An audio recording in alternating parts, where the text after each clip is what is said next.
नमस्कार स्टूडेंट, जैसा कि आप जानते हैं एसएससी सीजीएल का एग्जाम आने वाला है और आज के सेशन में हमने लिया है एसएससी सीजीएल के प्रीवियस क्वेश्चन पेपर को, जो कि 20 जुलाई 2023 शिफ्ट 1 वाले टाइम जोन में आया है। एसएससी सीजीएल टीयर 1 के क्वेश्चन पेपर में 25 क्वेश्चंस आपको दिए जाते हैं और 25 क्वेश्चंस को 10 से 12 मिनट में 100% एक्यूरेसी के साथ करने के लिए आपकी क्या अप्रोच होनी चाहिए, किस तरह से आपको तैयार करना है, वोकैबुलरी को कैसे तैयार करना है, ग्रामर को किस तरह से प्रिपेयर करना है और कॉम्प्रिहेंशन स्किल्स को कैसे हैंडल करना है, यही सब समझने के लिए, यही सब बताने के लिए हम यहाँ पर इन सेशंस में कंप्लीट प्रीवियस क्वेश्चन पेपर को सोल्व कराते हैं। 10 से 12 मिनट में अगर इन 25 क्वेश्चंस को करना है तो कैसे तैयारी करें, कैसे पढ़ें, कैसे समझें, इन सब पर यहाँ पर बात होगी। इसके साथ मैं ये भी बताऊंगा कि जब आप एग्जाम में बैठे हो तो किस तरह के क्वेश्चन को किस तरह की अप्रोच के साथ अटेम्प्ट करना है, जिससे आपका समय खराब ना हो और गलतियों के चांस कम हो। ठीक है, ये क्वेश्चन पेपर आपको दिया गया है, इसका पहला क्वेश्चन डिस्कस करते हैं। वन वर्ड सब्स्टिट्यूट बताना है लिखे हुए शब्दों के लिए। Gradual recovery of health and strength, इन चारों शब्दों के मतलब आपको पता होने चाहिए। ठीक है, समझ लेते हैं। सबसे पहला वर्ड लिखा है कन्वॉलेसेंस। कन्वॉलेसेंस बना है कन्वॉलेस से, CONVALESCE। ये होती है हमारी वर्ब और इस वर्ब का मतलब है to recover. To recover after an illness, बीमारी के बाद रिकवर करना। To recover after an illness, injury और मेडिकल ट्रीटमेंट। किसी इंजरी, किसी मेडिकल ट्रीटमेंट या इलनेस के बाद रिकवर करना, यानी कि जिस मीनिंग को पूछा गया है वन वर्ड सब्स्टिट्यूट में वो यही मीनिंग है। आपको ये नाउन की फॉर्म में दिया है। कन्वॉलेस से बन जाएगा कन्वॉलेसेंट, CONVOLESCENT। कन्वॉलेसेंट भी नाउन है। कन्वॉलेसेंट का मतलब हो गया वो पर्सन जो रिकवर कर रहा हो किसी इलनेस के बाद। अ person who is recovering after an illness, injury और मेडिकल ट्रीटमेंट। कन्वॉलेसेंस का मतलब हो जाएगा वो पीरियड जिस पीरियड में कोई पर्सन रिकवर कर रहा हो किसी इलनेस से, किसी इंजरी से, किसी मेडिकल ट्रीटमेंट से। या फिर कन्वॉलेसेंस का मतलब हो जाएगा gradual recovery of health and strength after an illness. तो जिस मीनिंग को आपसे पूछा गया है वो है फर्स्ट ऑप्शन। बाकियों के मतलब भी समझ लेते हैं। पोटेंसी का मतलब क्या होता है, बेनिफेक्शन का मतलब क्या होता है, रेजुविनेशन का क्या मतलब होता है। देखिए, पोटेंसी बना है पोटेंट से, एक वर्ड होता है POTENT। पोटेंट हो गया एडजेक्टिव। पोटेंट रिफर करता है पावर को। ओमनीपोटेंट, ओमनीपोटेंट जो वर्ड है वो पोटेंट से ही बनता है। ओमनीपोटेंट आपसे एसएससी ने कई बार पूछा है, ओमनीपोटेंट का मतलब क्या है। तो ओमनीपोटेंट में जो पोटेंट है ये रिफर करता है पावर को, स्ट्रेंथ को। पोटेंट का मतलब हो गया वेरी पावरफुल, फोर्सफुल और इफेक्टिव। कुछ भी ऐसा जो बहुत ज्यादा पावरफुल हो, फोर्सफुल हो और इफेक्टिव हो, उसको बोल देंगे पोटेंट। पोटेंट से बनता है पोटेंसी। पोटेंसी नाउन हो गया, तो पोटेंसी नाउन के फंक्शन में रिफर करेगा पावर को।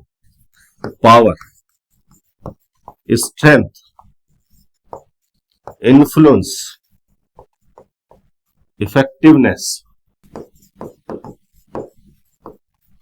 इट। फिर अगला एक वर्ड आया है बेनिफेक्शन। बेनिफेक्शन को जरा समझ लेते हैं, क्योंकि ये जो वर्ड है बेनिफेक्शन, इससे कई और शब्द भी निकल के आते हैं जिनसे रिलेटेड शब्दों के बारे में एसएससी कई बार पूछ चुकी है।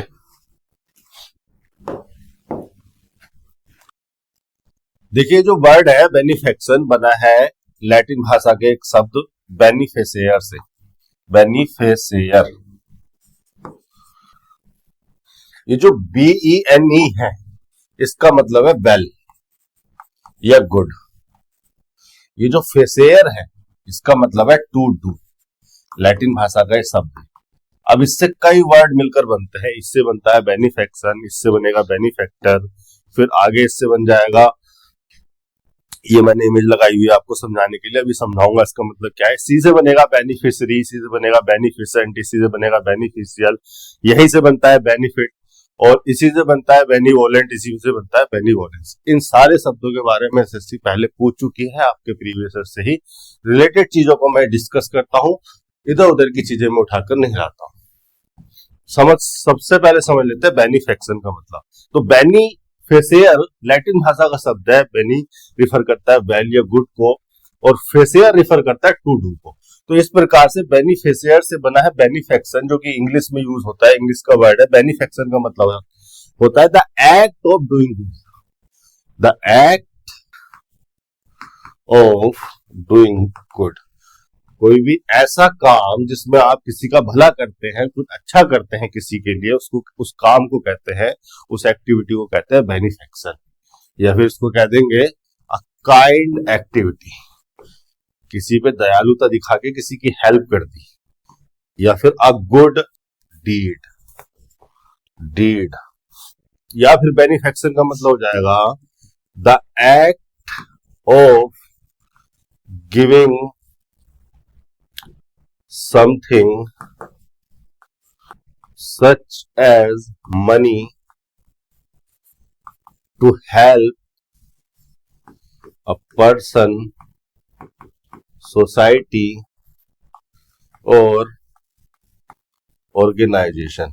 किसी पर्सन की, किसी सोसाइटी की, किसी ऑर्गेनाइजेशन की, कुछ लोगों की हेल्प करने के लिए उन्हें कुछ दे देना, जैसे कि पैसा दे दिया, कपड़े दे दिए, इन सारी एक्टिविटीज को बेनिफेक्शन कहा जा सकता है।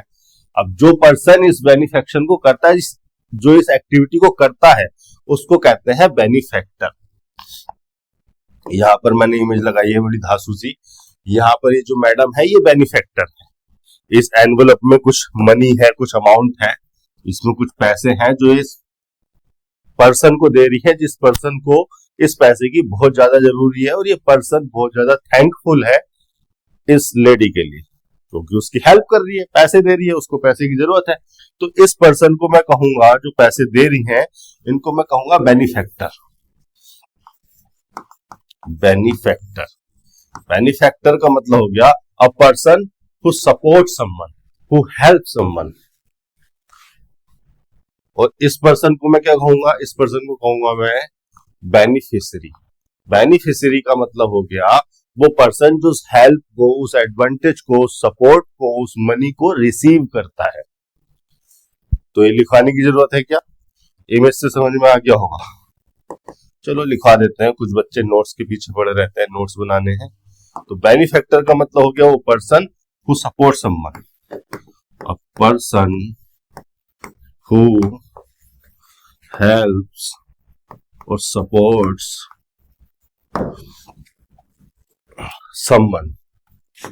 समवन कोई एक पर्सन भी हो सकता है, कोई ऑर्गेनाइजेशन हो सकती है। आपने किसी ऑर्गेनाइजेशन को कुछ डोनेशन दे दिया, आप बेनिफेक्टर हो गए। आपने किसी सोसाइटी की, किसी गांव मोहल्ले में जाके हेल्प कर दी, कुछ लोगों को खाना प्रोवाइड करा दिया, कुछ भी, कोई भी किसी भी प्रकार की हेल्प कर दिया, आप बेनिफेक्टर हैं। और जो रिसीव कर रहा है इस हेल्प को, वो हो गया beneficiary. A person who receives help, a person who receives help। Beneficent का मतलब क्या हो गया? बेनिफिशेंट एडजेक्टिव है जो किसी बेनिफेक्टर पर्सन के लिए यूज किया था। कोई भी ऐसा पर्सन जो किसी की हेल्प कर रहा हो पैसे वगैरह देके, उसको हम बेनिफिशेंट कह सकते हैं। उसके लिए हम एडजेक्टिव बेनिफिशेंट को यूज कर सकते हैं। बेनिफिशेंट का मतलब हो गया causing good, causing something good, कुछ भी ऐसा जो कुछ अच्छा कोज कर रहा हो, या doing good, जो कुछ बढ़िया काम कर रहा हो, उसको कह देंगे बेनिफिशेंट, doing good। या फिर kind and generous, kind हो, generous हो। बेनिफिशियल का मतलब क्या है? बेनिफिशियल का मतलब हो गया कुछ भी ऐसा जिससे आपको हेल्पफुल रिजल्ट मिले, गुड रिजल्ट मिले, आपके फेवर में जो चला जाए, उसको कहेंगे बेनिफिशियल। बेनिफिशियल भी एडजेक्टिव, बेनिफिशियल का मतलब हो गया प्रोड्यूसिंग हेल्पफुल रिजल्ट और समथिंग गुड, कुछ भी ऐसा जो कुछ अच्छा कर रहा हो आपके लिए, वो बेनिफिशियल है। बेनिफिट का मतलब क्या है? बेनिफिट हो गया नाउन। बेनिफिट का मतलब हो गया अ गुड इफेक्ट या a good result, something good जो आपके फेवर में हो, उसी को तो आप बेनिफिट कहते हैं। बेनिफिशियल के मीनिंग को ही नाउन की फॉर्म में कन्वे करता है बेनिफिट। बेनिफिट नाउन की फॉर्म में है, बेनिफिशियल एडजेक्टिव है, मीनिंग सेम है, फंक्शन चेंज हो गए। बेनिफिट का मतलब हो जाएगा अ गुड थिंग या इफेक्ट और रिजल्ट। फिर आगे भी कुछ शब्द आए थे, बेनिवोलेंट और बेनिवोलेंस। देखिए बेनिवोलेंट का मतलब भी काइंड एंड हेल्पफुल या जनरस, और बेनिवोलेंस का मतलब होता है the quality of being good, the quality of being kind and generous. Benevolence noun है, बेनिवोलेंट एडजेक्टिव। वो पर्सन जो काइंड हो, हेल्पफुल हो, जनरस हो, उसको हम बेनिवोलेंट कह देते हैं। और बेनिवोलेंस हो गई वो क्वालिटी जो उस पर्सन में है, वो काइंड और जनरस होने की क्वालिटी, बेनिवोलेंस। फिर क्या शब्द आया था? एक और शब्द था रेजुविनेशन। रेजुविनेशन का क्या मतलब होता है? रेजुविनेशन बना है रेजुविनेट से। रेजुविनेट एक वर्ब है और रेजुविनेशन हो जाता है noun. Rejuvenate, REJUVENATE। Rejuvenate transitive nature की वर्ब है। रेजुविनेट का मतलब होता है टू मेक समथिंग,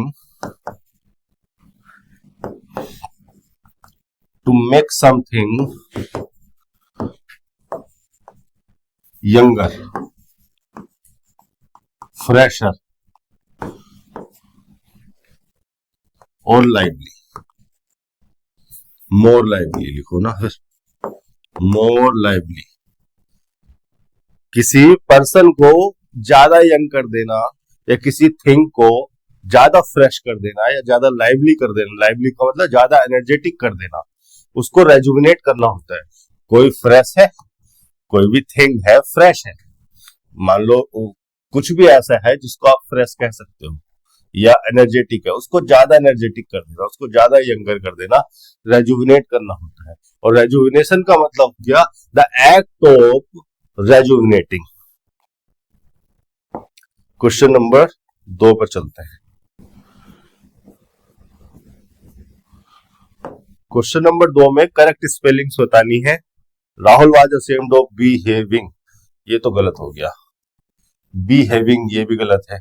बिहेविंग ये सही लिखा हुआ है, यहां पर ये भी गलत हो गया। तो थर्ड ऑप्शन को चूज करेंगे, आगे चलेंगे। बिहेव की स्पेलिंग दे रखी थी आपको, बिहेव की सही स्पेलिंग छाट कर सही ऑप्शन को चूज करना था, बताना था। फिर आगे लिखा हुआ है एंटोनियम बताना है हमें, अंडरलाइन वर्ड का अबैंडन।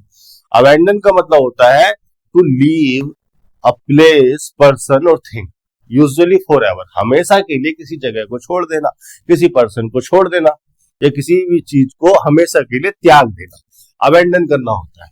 अबैंडन का मतलब है to leave a place, person और थिंग यूजुअली फॉर एवर, या फिर अबैंडन का मतलब हो जाएगा टू स्टॉप डूइंग समथिंग। जिस तरह से आपने किसी प्लेस को छोड़ दिया, पर्सन को छोड़ दिया, उसी तरह से आप किसी एक्टिविटी को छोड़ सकते हैं, किसी प्रोसेस को लीव कर सकते हैं। आप कोई काम कर रहे थे, आपने उस काम को छोड़ दिया, आधे में ही, खत्म करने से पहले ही उसको छोड़ देना। To stop doing something before finishing it, आधे में ही किसी चीज को, किसी काम को छोड़ देना, अबैंडन करना होता है। तो अबैंडन का एंटोनियम क्या हो सकता है? कैप, शॉर्टेंड, रेज या क्विट। इसका सही ऑप्शन होना चाहिए कैट। भाई अबैंडन का मतलब है लीव, एंटोनिम हो जाएगा कैट। शॉर्ट एंड इसका एंटोनिम नहीं होता, देखिए शॉर्ट एंड, शॉर्ट होता है एडजेक्टिव, शॉर्ट एडजेक्टिव का मतलब क्या है, छोटा। ठीक है, ट्रांसलेशन अवॉइड करता हूं मैं, लेकिन कई बार हिंदी का यूज करने से चीजें बहुत ज्यादा आसान हो जाती है, तो कर भी लेना चाहिए, स्टिक नहीं रहना है। इंग्लिश से इंग्लिश को हिंदी में ट्रांसलेशन या ट्रांसलेट करने की जो प्रोसेस है, जो अप्रोच है, उसके विरोध में हूं मैं, लेकिन चूंकि हिंदी हमारी मातृभाषा है तो उसमें चीजों को समझना हमारे लिए आसान हो जाता है, तो कई बार यूज कर भी लेनी चाहिए। शॉर्ट का मतलब है छोटा, इसी से बनी है वर्ब शॉर्टन।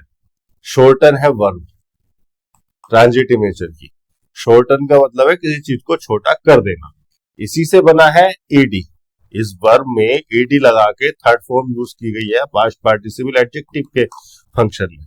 शॉर्टेंड का मतलब है कुछ भी ऐसा जिसे छोटा कर दिया गया हो, तो ये हो गया एडजेक्टिव शॉर्टेंड, जो कि अबैंडन के मीनिंग से बहुत दूर है, इसको तो हटाई दो। रैश, RASH, रैश या तो नाउन हो सकता है या फिर एडजेक्टिव हो सकता है, वर्ब तो ये होता ही नहीं है। जब ये रैश वर्ब होता ही नहीं है तो इसमें एडी लगाकर इसकी वर्ब की थर्ड फॉर्म बनाई नहीं जा सकती। जब ये वर्ब ही नहीं है तो इसमें ईडी कैसे लगा दिया तुमने, ये तो गलत हो गया। हालांकि जब रैश नाउन होता है तो उसका क्या मतलब होता है, इमेज के द्वारा मैं आपको दिखा देता हूँ। ये इमेज है, आपने देखा होगा कई लोगों के इस तरह से रैश हो जाते हैं, इनको कहते हैं रैश। यहाँ पर ये मैडम है जिनकी पीठ पर जो है निशान है, इन्हीं को रैश बोलते हैं। डॉक्टर वगैरह के पास कुछ लोग जाते हैं दवाई लेने, कुछ लोग होम रेमेडीज घर पे ही कुछ नुस्खा बनाकर लगा लेते हैं और सही कर लेते हैं, इनको बोलते हैं रैश। प्लूरल में इनको बोल देते हैं रैशेस। रैश जब एडजेक्टिव होगा तो रैश का मतलब होगा एक्टिंग विदाउट थिंकिंग केयरफुल्ली। कोई भी ऐसा पर्सन या कोई भी ऐसी एक्टिविटी जिसमें बहुत ज्यादा सोचे बिना ही कुछ कर दिया गया हो, उसको कहते हैं रैश एक्टिविटी या रैश पर्सन।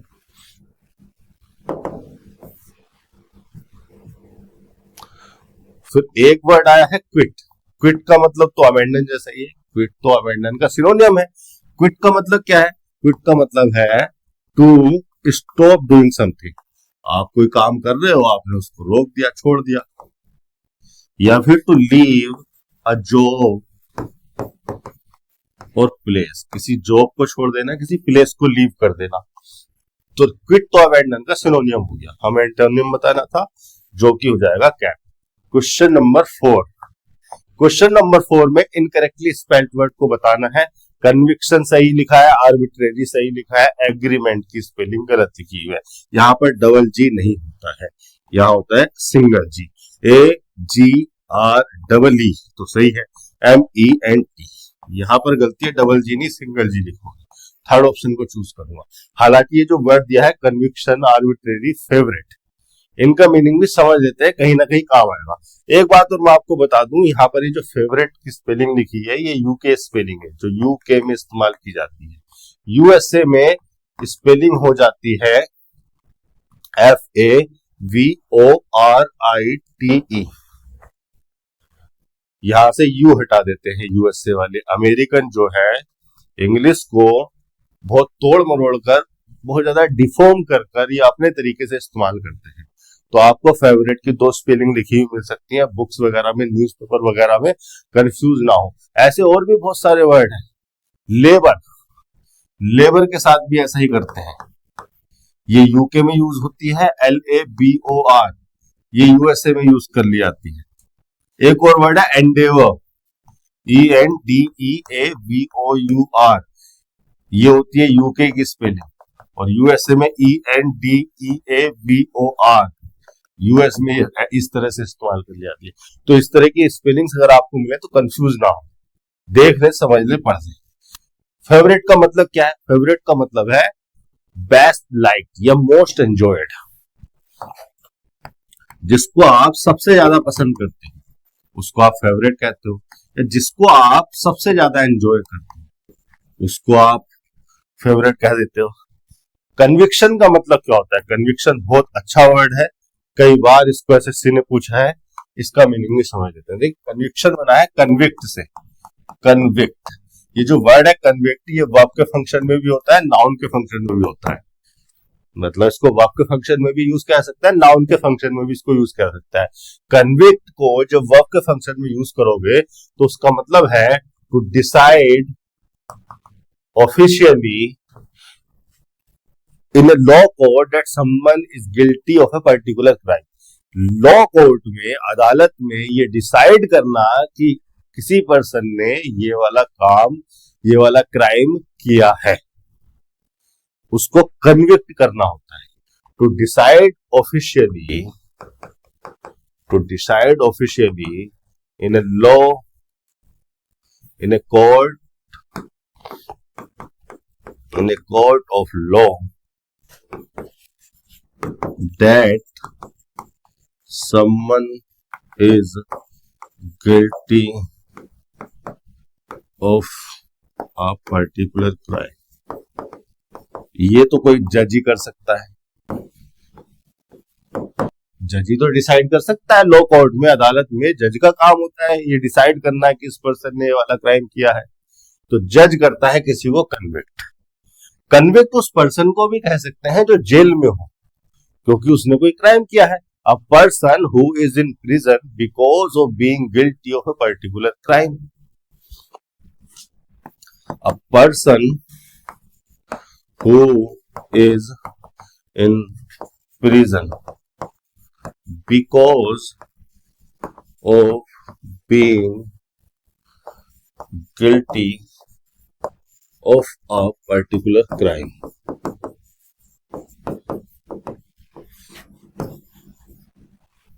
ये हो गया कन्विक्ट का मतलब। अब कन्विक्ट जो कि वर्ब है तो इसी से बन जाएगा कन्विक्टेड। कन्विक्टेड वो पर्सन जिसको कन्विक्ट किया गया हो, यहीं से बन जाएगा कन्विक्शन। कन्विक्शन, तो कन्विक्शन नाउन है और कन्विक्शन का मतलब है वो डिसीजन जिसमें कह दिया गया हो कि इस पर्सन ने या किसी पर्सन ने ये क्राइम किया है। A decision in a law court that someone is guilty of a particular crime. बार बार एक ही चीज क्यों लिखूंगा मैं, समझ लेना बात को। या फिर कन्विक्शन का मतलब हो जाएगा the fact of being found to be guilty. अगर कोई पर्सन किसी कोर्ट में, किसी अदालत में गिल्टी पाया जाता है तो उस फैक्ट को, सिचुएशन को भी कन्विक्शन कहते हैं। या फिर कन्विक्शन का एक मतलब हो जाएगा स्ट्रॉन्ग बिलीफ और ओपिनियन। स्ट्रॉन्ग बिलीफ और ओपिनियन, ये मीनिंग थोड़ा सा अलग है इस मीनिंग से, ठीक है। आर्बिट्रेरी का क्या मतलब है? आर्बिट्रेरी का मतलब है, आर्बिट्रेरी एडजेक्टिव होता है। आर्बिट्रेरी का मतलब है कुछ भी ऐसा जिसको प्लानिंग करके या लॉजिक का इस्तेमाल करके, रीजन का इस्तेमाल करके ना किया गया हो, बल्कि ऐसे ही चांस, बाय चांस कर दिया गया हो। मतलब मौके का फायदा उठाकर कुछ भी हो गया या मौके पर कुछ भी हो गया तो उसको आर्बिट्रेरी कहते हैं। आर्बिट्रेरी एडजेक्टिव है। आर्बिट्रेरी का मतलब है based on chance rather than being planned or reasoned. Question number 4 हो गया आपका। क्वेश्चन नंबर 5 पर चल रहे हैं। इसी तरह से शब्दों को खोल खोल के पढ़ना है घर पे। वोकैबुलरी को भी कह सकते हैं कि वोकैबुलरी का रट्टा मारना होता है, मेमोराइज करना होता है, कई बार रिवीजन चाहिए वोकैबुलरी को प्रिपेयर करने के लिए, एग्जाम के लिए। लेकिन अगर आप शब्दों को खोल खोल कर उनको समझ कर पढ़ते हैं तो आपके दिमाग में ज्यादा समय के लिए रहेंगे, रिटेन करेंगे, क्योंकि आप उनका एक्चुअल मीनिंग जानते हैं। आप जानते हैं कि किस वर्ड को किस कंटेक्स्ट में कहां पर यूज किया जाता है। डिसेबिलिटी वाज वियूड, देखिए सब्स्टिट्यूट बताना है अंडरलाइन सेगमेंट का, इसके लिए पूरे स्टेटमेंट आपको पढ़ना पड़ेगा। यहाँ आप स्टेटमेंट को पढ़ना स्किप नहीं कर सकते। Disability was viewed as God's retribution for weakness in the past. Retribution for weakness, देखिए रिट्राइब्यूशन का क्या मतलब है? रिट्राइब्यूशन का मतलब है डिजर्व्ड पनिशमेंट। आपने कोई गलती कर दी, किसी व्यक्ति ने कोई गलती कर दी है, कोई बड़ा गलत काम कर दिया, तो उस गलती या उस बड़े गलत काम के वजह से जो पनिशमेंट वो डिजर्व करता है, जो पनिशमेंट उसको मिलना चाहिए, उस डिजर्व्ड पनिशमेंट को बोलता है रिट्राइब्यूशन। रिट्राइब्यूशन का मतलब है डिजर्व्ड एंड सीवियर पनिशमेंट, हल्का फुल्का नहीं, सीवियर पनिशमेंट। और वीकनेस का क्या मतलब है?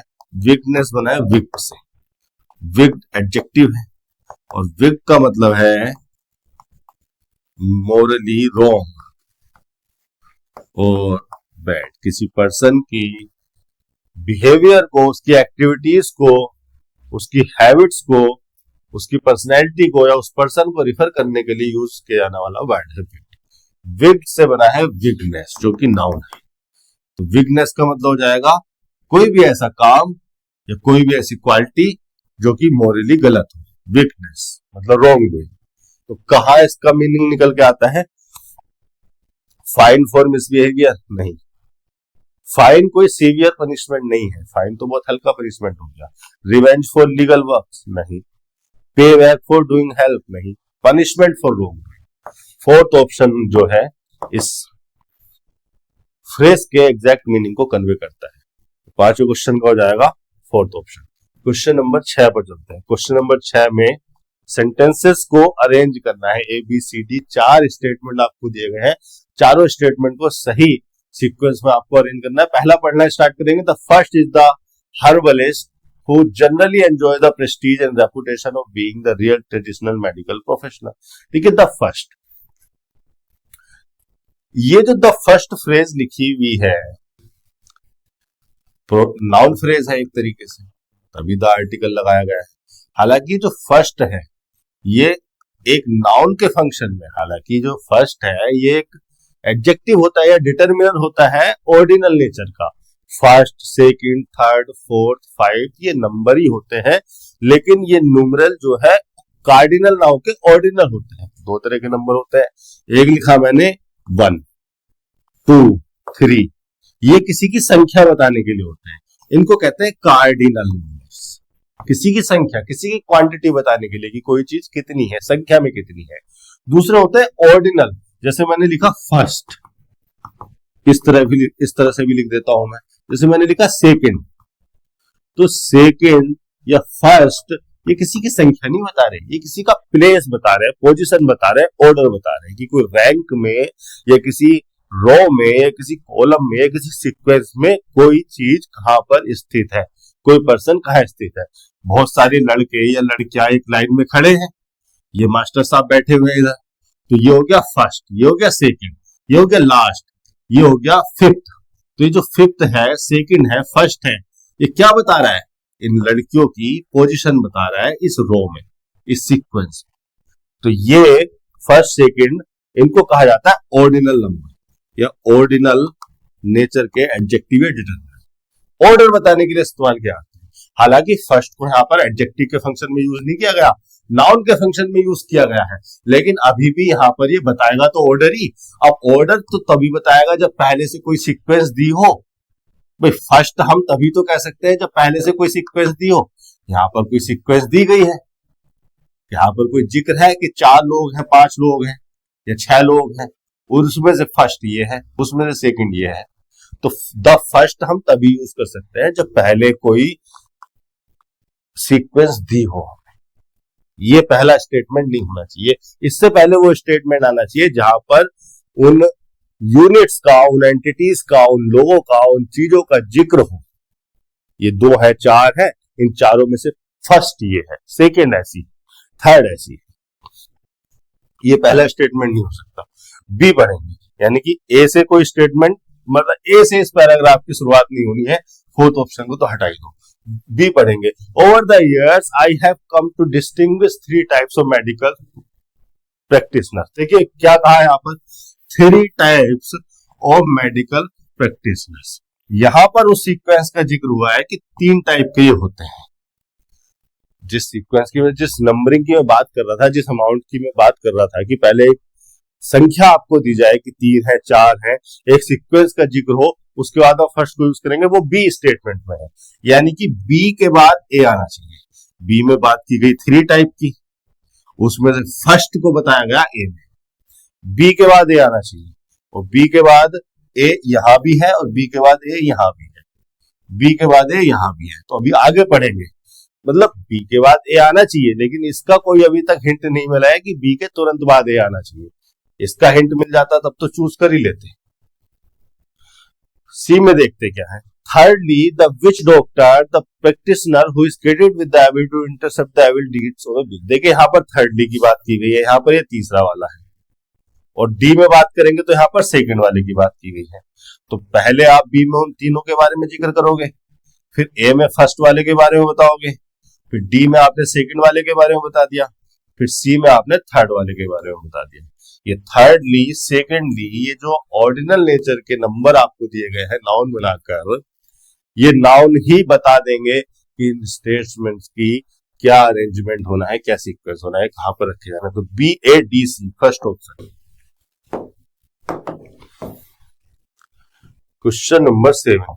क्वेश्चन नंबर 7 में ग्रामेटिकल एरर आपको फाइंड करनी है, अगर कोई एरर नहीं है तो नो एरर लगा दूंगी। My students had expect guidance from my and. देखिए सबसे पहली बात तो ये बात समझिए कि जो हैज, हैव, हैड जब हेल्पिंग वर्ब के रूप में इस्तेमाल किए जाते हैं तो इनके साथ जो मेन वर्ब लिखी होती है वो वर्ब की थर्ड फॉर्म में होती है।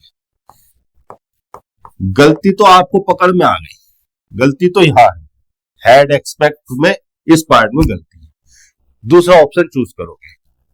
लेकिन मैं आपको बता दूं कि यहां पर पास्ट परफेक्ट को यूज नहीं किया जाना चाहिए था। तो पास्ट परफेक्ट को हम 2 सिचुएशन में यूज करते हैं, दोनों सिचुएशन में आपको समझा देता हूं 2 मिनट में। पहली सिचुएशन, ये आपकी टाइमलाइन है, टाइमलाइन पे ही समझाऊंगा। ये टाइमलाइन है, ये वो पॉइंट है जहां पर आपने सेंटेंस किसी से कहा, और यही बाय डिफॉल्ट प्रेजेंट का टाइम होता है। अगर पास्ट में 2 एक्शन एक के बाद एक करके हुए हैं, यानी कि पास्ट में 2 एक्शन अलग अलग टाइम में अलग अलग पॉइंट में हुए हैं, तो पहले वाले एक्शन को रिफर करने के लिए पास्ट परफेक्ट और दूसरे वाले एक्शन को रिफर करने के लिए पास्ट इंडेफिनिट का यूज किया जाता है। और ऐसा हम करते हैं इन दोनों एक्शंस की टाइम सीक्वेंस को रिफर करने के लिए। पास्ट में 2 एक्शन हुए हैं, लेकिन एक एक्शन हुआ है इस पॉइंट पर, एक एक्शन हुआ है इस पॉइंट पर। तो ये बताने के लिए कि ये पहले वाला एक्शन है, ये वाला एक्शन इस वाले एक्शन से पहले का है, इसको पहले वाले एक्शन को पास्ट परफेक्ट में बनाया जाता है। बिफोर और आफ्टर जैसे कंजंक्शन यूज करते हैं ना, बिफोर और आफ्टर जैसे कंजंक्शन लगाकर हम यही तो कह रहे होते हैं कि ये एक्शन पहले का और ये एक्शन बाद का है। तो जो पहले वाला एक्शन है उसको पास्ट परफेक्ट में बनाया करो, दूसरे वाले एक्शन को पास्ट इंडेफिनिट में बनाया करो। इन दोनों एक्शंस की टाइम सीक्वेंस को, क्रोनोलॉजिकल ऑर्डर को रिफर करने के लिए। पहली सिचुएशन तो ये हो गई जहां आपको पास्ट परफेक्ट यूज करना है। दूसरी सिचुएशन तब जब पास्ट के किसी पॉइंट पर किसी दूसरे एक्शन का कंप्लीशन हो। पास्ट का ये एक पॉइंट दिया है व्हेन क्लोज लगाकर, यहां पर कोई व्हेन क्लोज लगाकर पास्ट इंडेफिनिट का यूज करके यहां पर कोई पास्ट का टाइम दिया है और उस पॉइंट पर पास्ट के उस टाइम पर किसी दूसरे एक्शन का कंप्लीशन हो रहा होता है। तो पास्ट के किसी पॉइंट पर कंप्लीशन को एक्सप्रेस करने के लिए जो एक्शन कंप्लीट हुआ है उसको पास्ट परफेक्ट में बनाओगे, और इस पॉइंट को रिफर करने वाली जो व्हेन क्लोज है उसमें पास्ट इंडेफिनिट लगा दोगे। दूसरी सिचुएशन ये है, यहाँ तो ऐसा कुछ है ही नहीं, यहाँ तो एक सिंगल एक्शन दिया है और अगर वो पास्ट में हुआ है तो पास्ट परफेक्ट लगाने की क्या जरूरत थी, सीधे पास्ट इंडेफिनिट लगा दो ना, एक्सपेक्टेड वर्ब की सेकंड फॉर्म, ये हो जाएगा इंप्रूवमेंट। गलती दूसरे पार्ट में है। क्वेश्चन नंबर 7 का दूसरा ऑप्शन चूज करेंगे, आगे चलेंगे। क्वेश्चन नंबर 8, पैसिव में कन्वर्ट करना है, पैसिव में चेंज करना है। The workers had eaten all the pastries before the day broke. Active से पैसिव में चेंज करने के लिए सबसे पहला चेंज हमें लाना होता है वर्ब की स्ट्रक्चर में। ईटन यानी कि इसको कर देंगे बी प्लस वर्ब की थर्ड फॉर्म में ले आएंगे, और बी प्लस वर्ब के थर्ड फॉर्म में जब हम इसको लेके आएंगे पैसिव फॉर्म में, तो चूंकि हैज हैव हैड हमारा हेल्पिंग वर्ब के रूप में इस्तेमाल हुआ है, तो हम बी नहीं, बी की थर्ड फॉर्म यूज करेंगे, बीन यूज करेंगे, और फिर ईटन को हम थर्ड फॉर्म में लिखेंगे। तो यहां पर हो जाएगा had been eaten. Had been eaten जहां पर लिखा हुआ है वही आपका ऑप्शन होगा, बाकी सब बकवास है। हैड बीन ईटन लिखा हुआ है यहाँ पर, इसी ऑप्शन को चूज करूंगा मैं। यहाँ पर हैव बीन ईटन लिखा हुआ है, ये गलत हो गया। बर बीइंग ईटन हो गया, ये भी गलत हो गया। आर बीइंग ईटन लिखा हुआ है, ये भी गलत हो गया। एक्टिव से पैसिव में चेंज करते हुए या पैसिव से एक्टिव में चेंज करते हुए टेंस और स्टेट चेंज नहीं की जानी है, मीनिंग चेंज नहीं की जाना है। टेंस, स्टेट और मीनिंग को सेम रखते हुए हमें एक्टिव से पैसिव में या पैसिव से एक्टिव में कन्वर्ट करना होता है।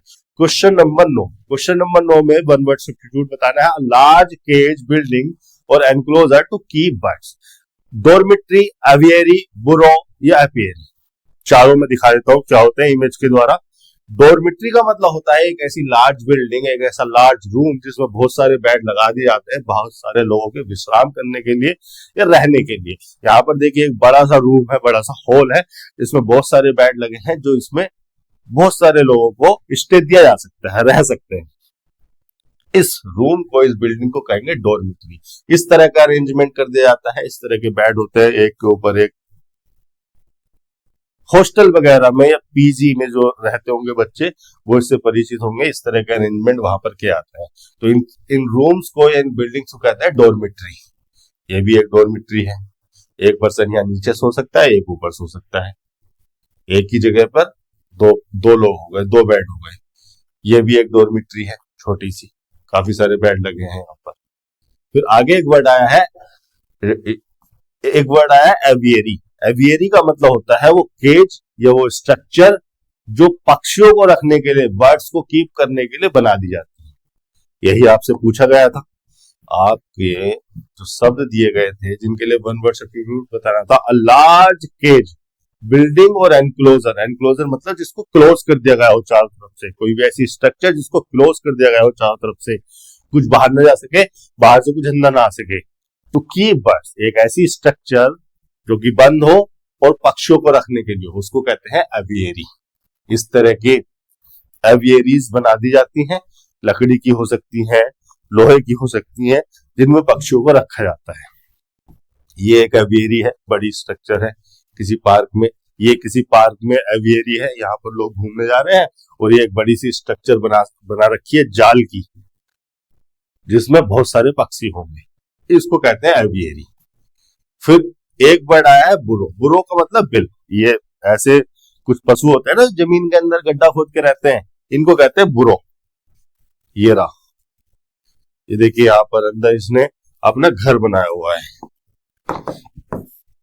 और दिखा देता हूं, ये सुरंग सी बना लेते हैं ये अंदर को जमीन में और यहाँ रहते हैं। ये देखिए रैबिट ने, खरगोश ने बनाई हुई है यहाँ पर, और इस तरह से आराम से मजे से रहता है, ना बारिश की दिक्कत ना दूसरे जंगली जानवरों की दिक्कत। इसको कहते हैं बुरो। एपियरी का मतलब क्या होता है? एपियरी का मतलब होता है वो प्लेस जहां पर मधुमक्खी का पालन किया जाता है, वो जगह जहां पर मधुमक्खियों को, हनी बीज को पाला जाता है, एपियरी। और एपियरी से बनता है एपीकल्चर। एपीकल्चर का मतलब मधुमक्खियों का पालन, किस लिए? शहद लेने के लिए, शहद के लिए। हनी बीज को हनी एक्सट्रैक्ट करने के लिए ही तो पाला जाता है, इसको कहते हैं एपीकल्चर। ये होगी एपियरी। अगले क्वेश्चन पे चल लेते हैं, क्वेश्चन नंबर 10। क्वेश्चन नंबर 10 में आपको पैसिव में कन्वर्ट करना है। He didn't eat a single morsel of food at his daughter's wedding. Morsel का मतलब हो गया small piece of food, small piece of food. He didn't eat, फिर से मैं आपको वही बताने वाला हूं, एक्टिव से पैसिव में या पैसिव से एक्टिव में अगर कन्वर्ट कर रहे हैं तो टेंस चेंज नहीं होना चाहिए, स्टेट वही रहे, मीनिंग चेंज नहीं होना चाहिए।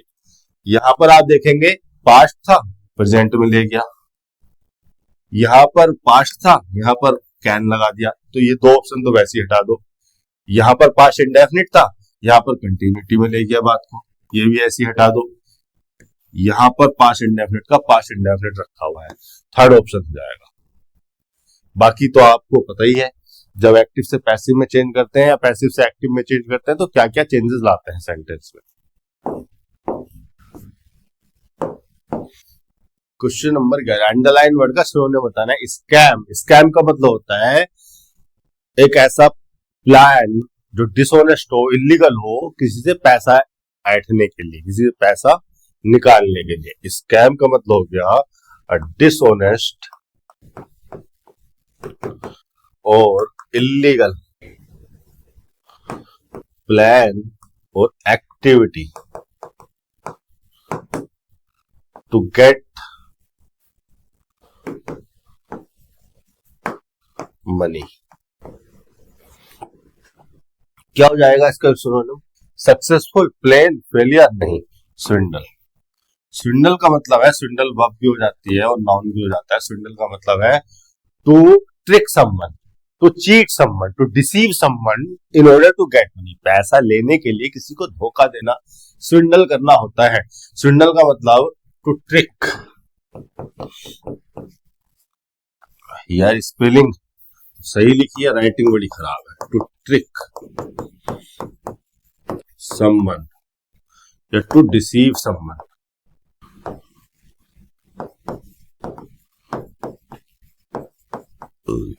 इन order to get money.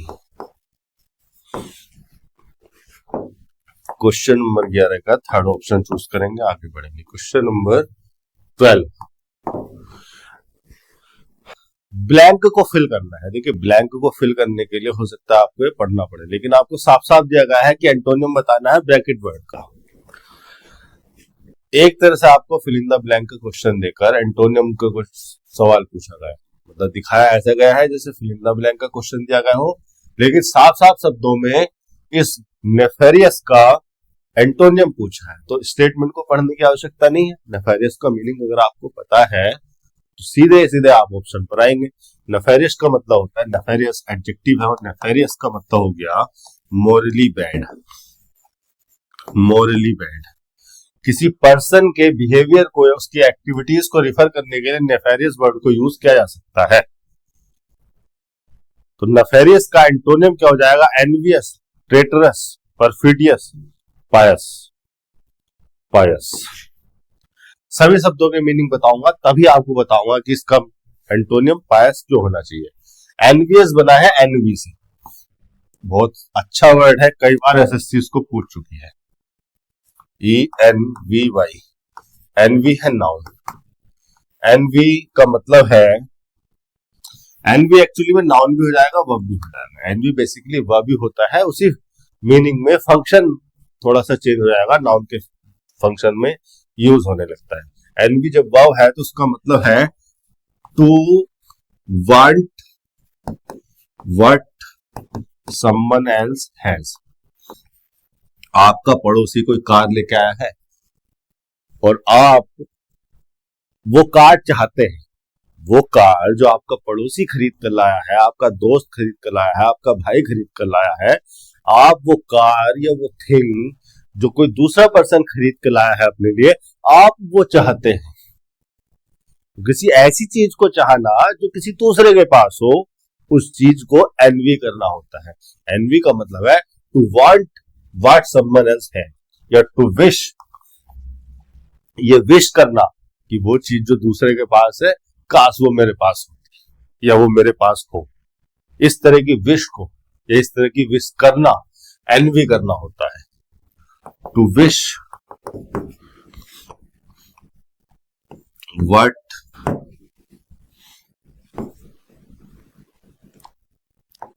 Someone else has. पूरा ही दिखा देता हूं। To wish that I have something that someone else has. ये विश करना कि यार काश मेरे पास वो चीज हो जो किसी दूसरे के पास है। एनवी करना होता है। इसी मीनिंग में एनवी नाउन के फंक्शन में यूज हो जाएगा। एनवी का मतलब है वो फीलिंग, जिस फीलिंग में आप चाहते हो कि किसी दूसरे का सामान आपका हो जाए, आपके पास हो, एनवी कहा जाता है उस फीलिंग को। तो एनवी से बना है एनवियस, एनवियस हो जाएगा एडजेक्टिव। किसी पर्सन को उसकी डिजायर्स को रिफर करने के लिए एनवियस वर्ड को यूज किया जा सकता है। तो एनवियस से तो कोई लेना देना है नहीं मोरली बैड का या नेफेरियस का, ना वो सिनोनियम हो सकता है ना वो एंटोनियम हो सकता है, इसको तो हटा ही दो। ट्रेटरस का क्या मतलब होता है? ट्रेटरस बना है ट्रेटर से। ट्रेटर का मतलब हो गया a person who is not loyal to their country, their people, अपने लोगों के लिए, अपने देश के लिए जो लॉयल ना हो उस पर्सन को कहते हैं ट्रेटर। TRAITOR, traitor. नाउन हो गया a person who is not loyal और स्टॉप्स बीइंग लॉयल, और stops being loyal to their own country, people, society or beliefs, etc. Traitor से बनेगा ट्रेटरस, ट्रेटरस हो गया एडजेक्टिव, इसी मीनिंग को कन्वे करेगा। कोई भी ऐसा बिहेवियर, कोई भी ऐसी एक्टिविटी जिसमें अपने लोगों के लिए डिसलॉयल्टी हो, उस बिहेवियर को, उस एडजेक्टिव को, उस पर्सन को ट्रेटरस कह सकते हैं। एडजेक्टिव के फंक्शन में यूज हो जाएगा, तो इसका भी कोई लेना देना है नहीं। परफिडियस का मतलब भी यही होता है, ट्रेटरस का सिनोनियम ही है परफिडियस। परफिडिटी मेन वर्ड होता है परफिडिटी। परफिडिटी नाउन हो गया और इसका मतलब हो गया वो बिहेवियर जो कि लॉयल ना हो। परफिडिटी का मतलब the behaviour which is not loyal. तो परफिडिटी से बनेगा परफिडियस। परफिडियस हो गया एडजेक्टिव। परफिडियस का मतलब हो गया शोइंग डिसलॉयल्टी या showing no loyalty, showing no loyalty. या परफिडियस का मतलब हो गया not able to be trusted, जिस पर भरोसा नहीं किया जा सकता क्योंकि लॉयल्टी नहीं है उसमें, तो उस पर्सन को या उसके बिहेवियर को या उसकी एक्टिविटीज को कह देंगे परफिडियस। फिर एक वर्ड आया है पायस। देखिए पायस का जो मेन मीनिंग है, यूजुअली हम पायस को रिलीजियस कंटेक्स्ट में यूज करते हैं, PIOUS। पायस हो गया एडजेक्टिव। पायस का मतलब हो गया स्ट्रांगली बिलीविंग इन गॉड। कोई भी ऐसा पर्सन जो स्ट्रांगली किसी गॉड में या किसी पर्टिकुलर रिलीजन में बिलीव करता हो, उस पर्सन को कह देंगे पायस। स्ट्रांगली बिलीविंग इन गॉड और a particular religion, particular religion, ये इसका यूजुअल यानी कि प्राइमरी मीनिंग है, मतलब मेनली पायस को इसी मीनिंग में यूज किया जाता है। लेकिन पायस का एक मीनिंग और होता है। पायस का मतलब होता है प्रिटेंडिंग टू बी रिलीजियस और मोरली गुड। कोई ऐसा पर्सन जो बहुत ज्यादा रिलीजियस होने का या बहुत ज्यादा मोरली गुड होने का दिखावा कर रहा हो, तो उसको डिसअप्रूविंग वे में पायस कह दिया जाता है। पायस का मतलब हो गया pretending, pretending to be religious और मोरली गुड। डिसअप्रूविंग मतलब नेगेटिव वे में उसको पायस कहेंगे, डिसअप्रूविंग वे में। किसी शब्द का मीनिंग जानने के साथ साथ ये भी समझा करो कि उसको किस तरह से इस्तेमाल किया जाता है, किस कंटेक्स्ट में यूज किया जाता है। तो ये जो पायस का मैंने दूसरा वाला मीनिंग लिखवाया है, ये वाला, इस मीनिंग को इस्तेमाल करते हुए यहां पर ये नेफेरियस का एंटोनियम हो सकता है। नेफेरियस का मतलब मोरली बैड, यहां पर इसका मतलब हो जाएगा रिलीजियस और मोरली गुड। तो 12 का थर्ड ऑप्शन।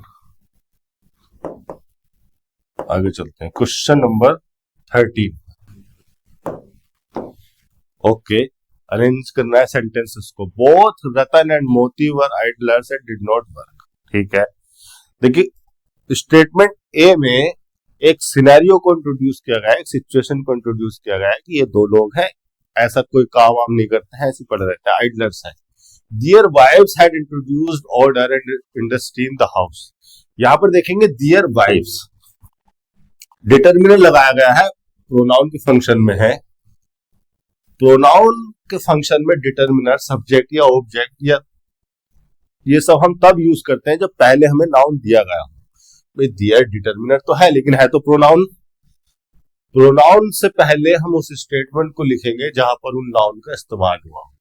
दियर यूज किस लिए किया गया है? रतन एंड मोती के लिए।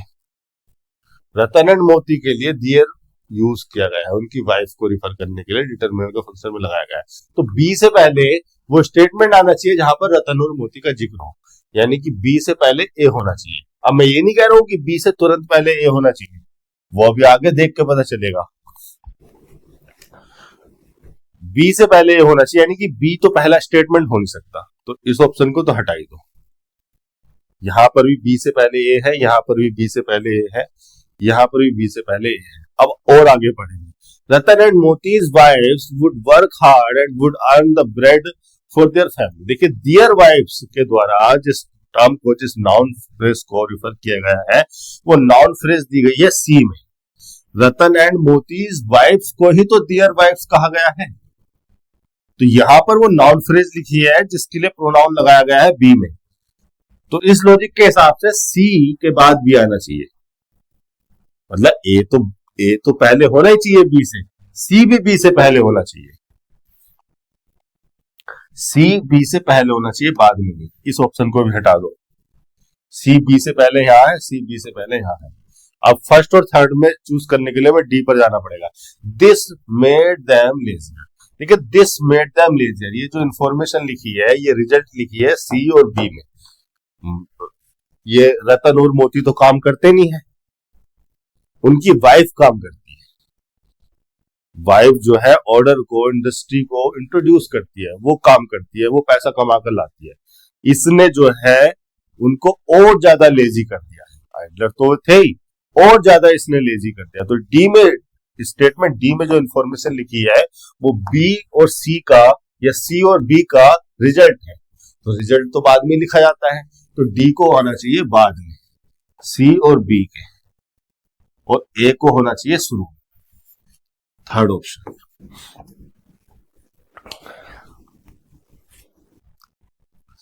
ए से शुरुआत करेंगे पैराग्राफ की, सी से नहीं करेंगे। ए में रतन और मोती को बताया गया है, सी में रतन और मोती को पजेसिव फंक्शन में यूज किया गया है, डिटर्मिनर के फंक्शन में। तो पहले हम किसी नाउन को इंट्रोड्यूस करते हैं, फिर उसको हम डिटर्मिनर के फंक्शन में यूज करते हैं। पहली बात तो ये, और मेन कंटेक्स्ट, मेन सब्जेक्ट हमारा रतन और मोती है। रतन और मोती के बारे में पहले बताएंगे, उनकी वाइफ के बारे में हम बाद में बताएंगे। तो A C B D third option हो जाएगा। एक से ज्यादा क्लू दिए जाते हैं इस तरह के क्वेश्चंस में, आपने कोई सा ही पकड़ लिया आपका काम हो जाएगा। एक्सेप्टेड का एंटोनियम बताना है, believe, trusted, rejected, agreed. Accepted का एंटोनियम हो जाएगा रिजेक्टेड। रिजेक्ट का मतलब हो गया refuse to accept, refuse to accept, या फिर not to select. Third option choose करेंगे। क्वेश्चन नंबर 14 का थर्ड, आगे चलते हैं।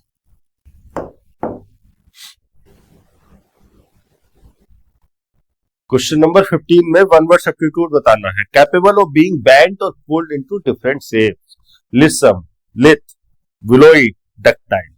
चारों शब्दों के पहले मीनिंग बताऊंगा, समझाऊंगा इमेजेस दिखा के, उसके बाद आप खुद छांटना कि क्या इसका मीनिंग होना चाहिए। देखिए लिसम रिफर करता है एक ऐसे पर्सन को जो कि दुबला पतला हो, थिन हो, और अपनी बॉडी को फ्लेक्सिबल वे में मूव कर सकता हो। ये डक्टाइल के बारे में बताया मैंने। चलो पहले डक्टाइल ही समझ लेते हैं। एक्चुअली में ये जो क्वेश्चन है इसका सही ऑप्शन है डक्टाइल।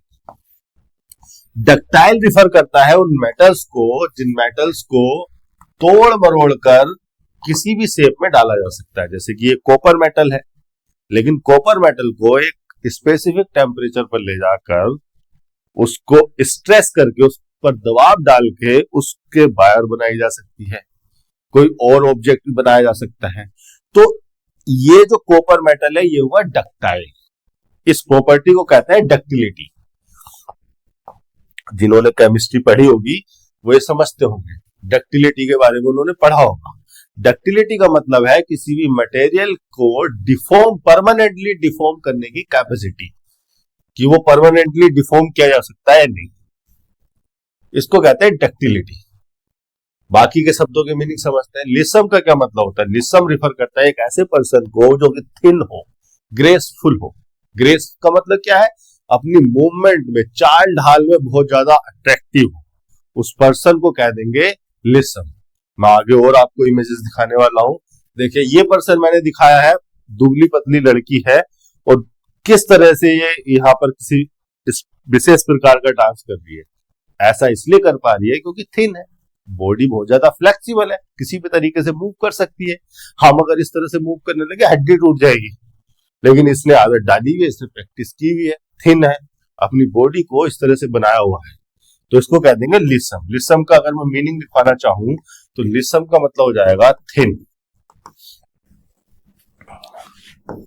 And graceful. किसी पर्सन या उसकी बॉडी को रिफर करने के लिए यूज किया जाता है। फ्लेक्सिबल हो, फ्लेक्सिबल इन मूवमेंट, किसी भी तरह से अपनी बॉडी को मूव कर लेता हूं। जैसे कि और मैं दिखाने वाला हूं, एक वर्ड आता है सपल। लिथ और सपल सबके एक ही मीनिंग है। यहां पर मैंने दिखाया हुआ है सपल में एक ऐसा पर्सन है जो कि अपनी बॉडी को डांस ही कर रहा है, अलग अलग प्रकार के डांस है, तो सपल का मतलब हो जाएगा फ्लेक्सिबल।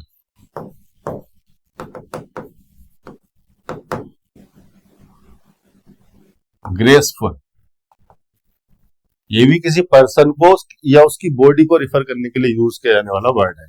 फिर एक वर्ड अभी बीच में आया था लिथ, जो कि आपके एक ऑप्शन में भी दिया है। लिथ का मतलब भी ये होता है, लिथ का मतलब होता है यंग हो, थिन हो, अट्रैक्टिव हो, सपल हो, फ्लेक्सिबल हो। यहाँ पर एक लड़की दिखाई है मैंने जो कि यंग है, थिन है और अपनी बॉडी को किसी भी तरह से मूव कर सकती है। उसको बोलो इस तरह से डांस करना है, करके दिखा देगी, इसको कहेंगे लिथ। लिसम, लिथ और सपल तीनों वर्ड एक दूसरे के एग्जैक्ट सिनोनिम है। किसी पर्सन या उसकी बॉडी को रिफर करने के लिए यूज किया जाता है। ऐसे पर्सन को जो कि थिन हो, अट्रैक्टिव हो, फ्लेक्सिबल हो, किसी भी तरह से अपनी बॉडी को मोड़ ले, ऐसे पर्सन को कहेंगे लिसम, सपल या लिथ। आगे चलते हैं। एक वर्ड आया है वहां पर बिलोई, आपने ऑप्शन पर अगर नजर डाली हो तो एक वर्ड आया है बिलोई, थर्ड ऑप्शन। लिसम और लिथ के बारे में मैंने बता दिया, डक्टाइल के बारे में बता दिया। सही ऑप्शन आपका डक्टाइल ही है। यहाँ पर ये पूछा जा रहा है कुछ भी ऐसा जिसको बैंड किया जा सके, डिफरेंट शेप्स में मोड़ा जा सकते हैं, उसको डक्टाइल। या एक वर्ड आ जाता है इसके लिए मैलिएबल, मैलिएबल। बिलोई का मतलब समझ लेते हैं। बिलोई रिफर करता है एक वुमेन को, एक ऐसी वुमेन जो कि यंग हो, अट्रैक्टिव हो, थिन हो, फ्लेक्सिबल। अब बिलोई में, सपल में और लिथ में और लिसम में डिफरेंस क्या है? लिसम, लिथ और सपल किसी पर्सन को रिफर करते हैं, वो पर्सन मेल भी हो सकता है, फीमेल भी हो सकता है। बिलोई जेंडर स्पेसिफिक वर्ड है। बिलोई यूज किया जाता है वुमेन को रिफर करने के लिए, एक ऐसी वुमेन जो थिंग हो, ब्यूटीफुल हो, अट्रैक्टिव हो, ग्रेसफुल हो, चाल ढाल उसकी बड़ी सुपीरियर हो, जब वो चले तो वो अट्रैक्टिव लगे। बिलोई का मतलब हो गया, एडजेक्टिव है सारे वर्ड। बिलोई का मतलब हो गया young, thin, attractive, flexible, flexible, graceful.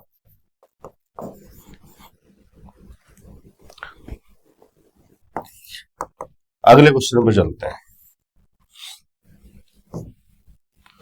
Question number 16, error को फाइंड करना है। One of these boxes have the portrait of the Heres. देखिए वन ऑफ दीज, यहां पर समझेंगे ये जो वन दिया गया है ये है हमारा प्रोनाउन के फंक्शन में और यही हमारा सब्जेक्ट है। आगे लगी हुई है ऑफ प्रीपोजिशन, और इस प्रीपोजिशन का ऑब्जेक्ट है दीज बॉक्सेस। तो हमारा जो सब्जेक्ट है वो तो केवल वन है और जो कि सिंगुलर सब्जेक्ट है।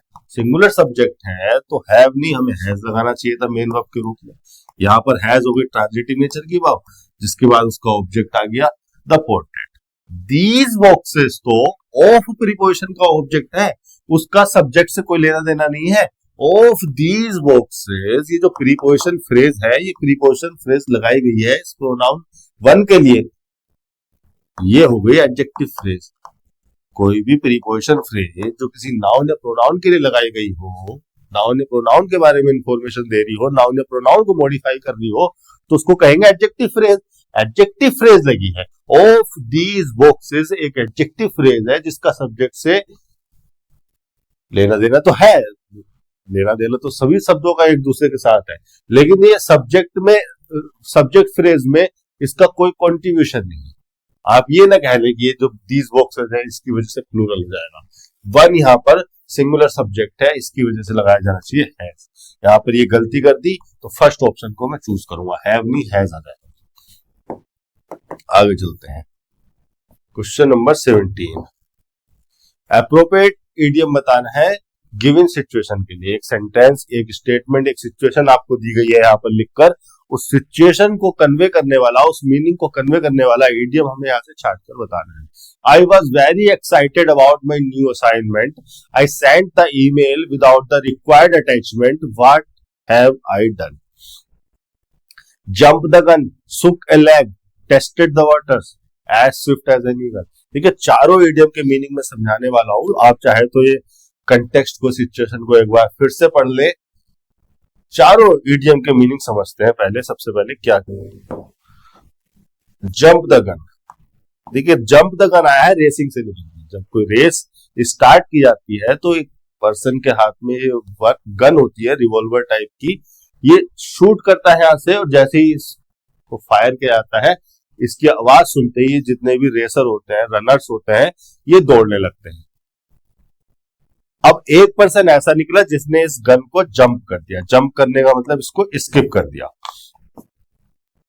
ये गन अभी तक फायर नहीं की गई, शूट नहीं किया गया। यहां पर शूट करना तो नहीं कहेंगे, ओपन फायर होता है। शूट गलत वर्ड हो जाएगा, ओपन फायर। गन को ओपन फायर नहीं किया गया, और गन को ओपन फायर करने से पहले ही इस लड़की ने यहां से भागना शुरू कर दिया। बाकी सब अपनी जगह पर है, इसने पहले ही भागना शुरू कर दिया। तो इसने बिना सोचे समझे कोई काम जल्दी से कर दिया। जिस पॉइंट पर, जिस समय पर किसी काम को किया जाना था, उस पॉइंट से, उस समय से पहले ही इसने कर दिया। सोचा समझा नहीं सिचुएशन को। अभी ओपन फायर नहीं किया गया और इसने भागना शुरू कर दिया, तो इसने गन को जंप कर दिया, या गन को, या इस प्रोसेस को इसने स्किप कर दिया। यहां से निकल के आ जाता है जंप द गन का मेटाफोरिकल सेंस में मीनिंग, और वो मीनिंग हो जाएगा to do something too soon. Too soon, without thinking carefully about something, about it. किसी चीज के बारे में सोचे बिना, उसे समझे बिना कोई चीज बहुत जल्दी से कर देना। जंप द गन का मीनिंग ये हो जाता है। अब आप जरा अपने ईडीएम पर आइए, मतलब अपनी सिचुएशन पर आइए, जो कंटेक्स्ट आपको दिया गया है। क्या दिया गया है, I was very excited about my new assignment, I sent the email without the required attachment, what have I done. मतलब इतना ज्यादा मैं एक्साइटेड था या थी कि मैंने बिना सोचे समझे, मतलब जो रिक्वायर्ड अटैचमेंट ईमेल के साथ भेजना था वो मैंने अटैच ही नहीं किया और ईमेल को सेंड कर दिया। तो मैंने एक तरीके से एक जो प्रोसेस वहां पर होनी चाहिए थी उसको स्किप करते हुए कोई काम जल्दी से कर दिया। तो जंप द गन का मीनिंग यहाँ पर बैठना है, लेकिन इतनी जल्दबाजी मुझे नहीं है। मैं और भी इडियम की मीनिंग आपके सामने रखता हूं, आप खुद छाट लेना। फिर आगे एक वर्ड आया सेक अ लेग या सुक अ लेग। सेकंड फॉर्म लगी है सेक की। सुक अ लेग का मतलब हो जाएगा, सेक अ लेग का मतलब हो जाएगा to hurry, to do something very quickly. कोई काम बहुत जल्दी से करना, जल्दबाजी करना। यहाँ पर एक भागता हुआ इंसान दिखा रहा हूं अपने आपको इमेज में। ये भागता हुआ इंसान जा रहा है ऑफिस, बहुत जल्दी, देर हो गई इसे शायद। तो सेक अ लेग का मतलब हो जाएगा टू हरी, या to do something, to do और मूव समथिंग वेरी क्विकली।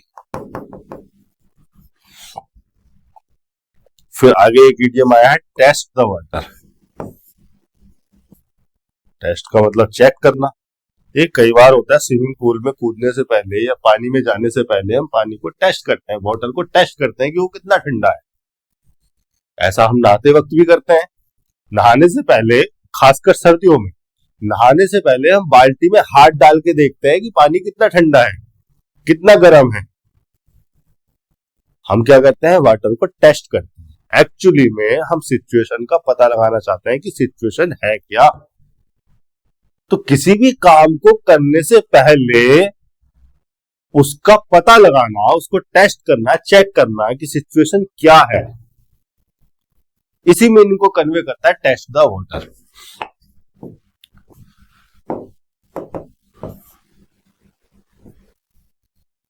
यहां पर लिखवा देता हूं, टेस्ट द वाटर का मतलब हो गया to find out whether something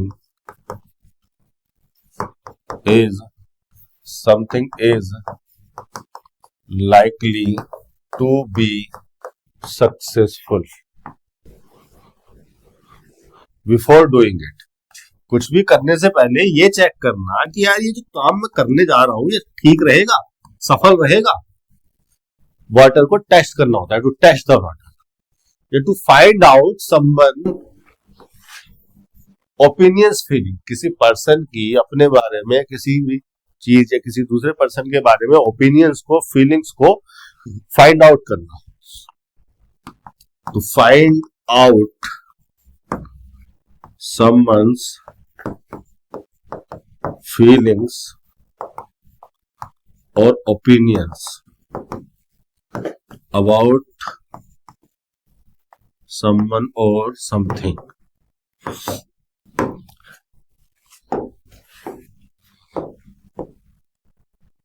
फिर आगे एक और स्ट्रक्चर आपको दी गई है, as swift as an eagle. देखिए, as swift as an eagle, ये कोई इडियोमेटिक स्ट्रक्चर तो नहीं है, ये सिमिली है। सिमिली का यूज किया गया है। एज स्ट्रक्चर जो है, सिमिली स्ट्रक्चर कहते हैं, इनका इस्तेमाल करते हैं हम कंपैरिजन में सिमिलैरिटी दिखाने के लिए। और जिस एट्रीब्यूट में सिमिलैरिटी दिखाई जाती है उस एट्रीब्यूट को एडजेक्टिव या एडवर्ब के फंक्शन में लिखा जाता है यहाँ पर, और जिससे कंपैरिजन किया जा रहा है उसको लिखा जाता है यहाँ पर। तो यहाँ ईगल से कंपैरिजन किया जा रहा है। यहाँ पर ये जो एज है ये प्रीपोजिशन के फंक्शन में है, और ये प्रीपोजिशन के फंक्शन में इसके बाद लिखा हुआ है ऑब्जेक्ट, ईगल, नाउन फ्रेज। और जिस एट्रीब्यूट में कंपैरिजन किया जा रहा है वो लिखा है एडजेक्टिव के फंक्शन में यहाँ पर, स्विफ्ट, स्विफ्टनेस में, क्विकनेस में कंपैरिजन किया जा रहा है। और ये जो एज होता है ये होता है एडवर्ब डिग्री। इस स्विफ्ट की, इस एट्रीब्यूट की डिग्री को मॉडिफाई करने के लिए, कंपेरिजन कर रहे हैं तो कंपेयर करने के लिए। यहाँ पर कुछ और भी लिख सकते थे। यहाँ पर आपको कई इडियम में इस तरह से लिखा मिलेगा, as swift as an eagle.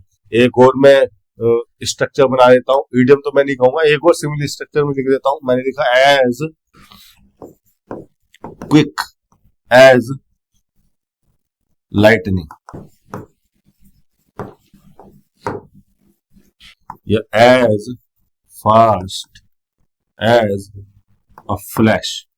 Flash होती है ना लाइट की, उससे कंपैरिजन कर रहा हूं मैं, किसी की फास्टनेस की, किसी की क्विकनेस की। तो इस तरह के सिमिली बना दिए जाते हैं, कोई इडियोमेटिक स्ट्रक्चर नहीं है, सिमिली है। अपनी जरूरत के हिसाब से कैसे ही बना सकते हैं। तो इस मीनिंग को भी कन्वे नहीं कर रही है हमारी सिचुएशन। मैंने आपको शुरू में बता दिया था। हमारा सही इडियम हो जाएगा यहाँ पर जब तक है। वापस एक बार क्वेश्चन दिखा देता हूँ आपको। ये है क्वेश्चन आपका। आई was very excited about my new assignment. I sent the email without the required attachment. I sent the email without the required attachment. इस लाइन पर अगर आप फोकस करेंगे तो आपको समझ में आएगा कि सही इडियोमेटिक स्ट्रक्चर यहाँ पर चूज की जानी है, जंप द गन, पहला ऑप्शन। क्वेश्चन नंबर 18 पर चलते हैं। क्वेश्चन नंबर 18 में अंडरलाइन वर्ड का सिनोनियम बताना है। अंडरलाइन वर्ड है सीवर। सीवर का मतलब होता है to cut, to separate something by cutting it, to separate, to separate something by cutting it. Cut करके किसी को सेपरेट कर देना मतलब सीवर करना होता है। बाइंड नहीं, मिक्स नहीं, ज्वाइन नहीं। देखिए बाइंड, मिक्स या ज्वाइन तो बिल्कुल इसके ऑलमोस्ट अपोजिट मीनिंग में चले गए। रैमिफाई का मीनिंग थोड़ा थोड़ा मैं सही बताऊं ना, इन चारों ऑप्शन में सीवर का सही सिनोनियम दिया ही नहीं है। लेकिन ये जो मिक्स है, ज्वाइन और बाइंड, ये तो ऑलमोस्ट अपोजिट मीनिंग में ही है, तो हमें रैमिफाई को ही चूज करना पड़ेगा। रैमिफाई का मीनिंग क्या होता है? रैमिफाई का मतलब होता है to develop in branches.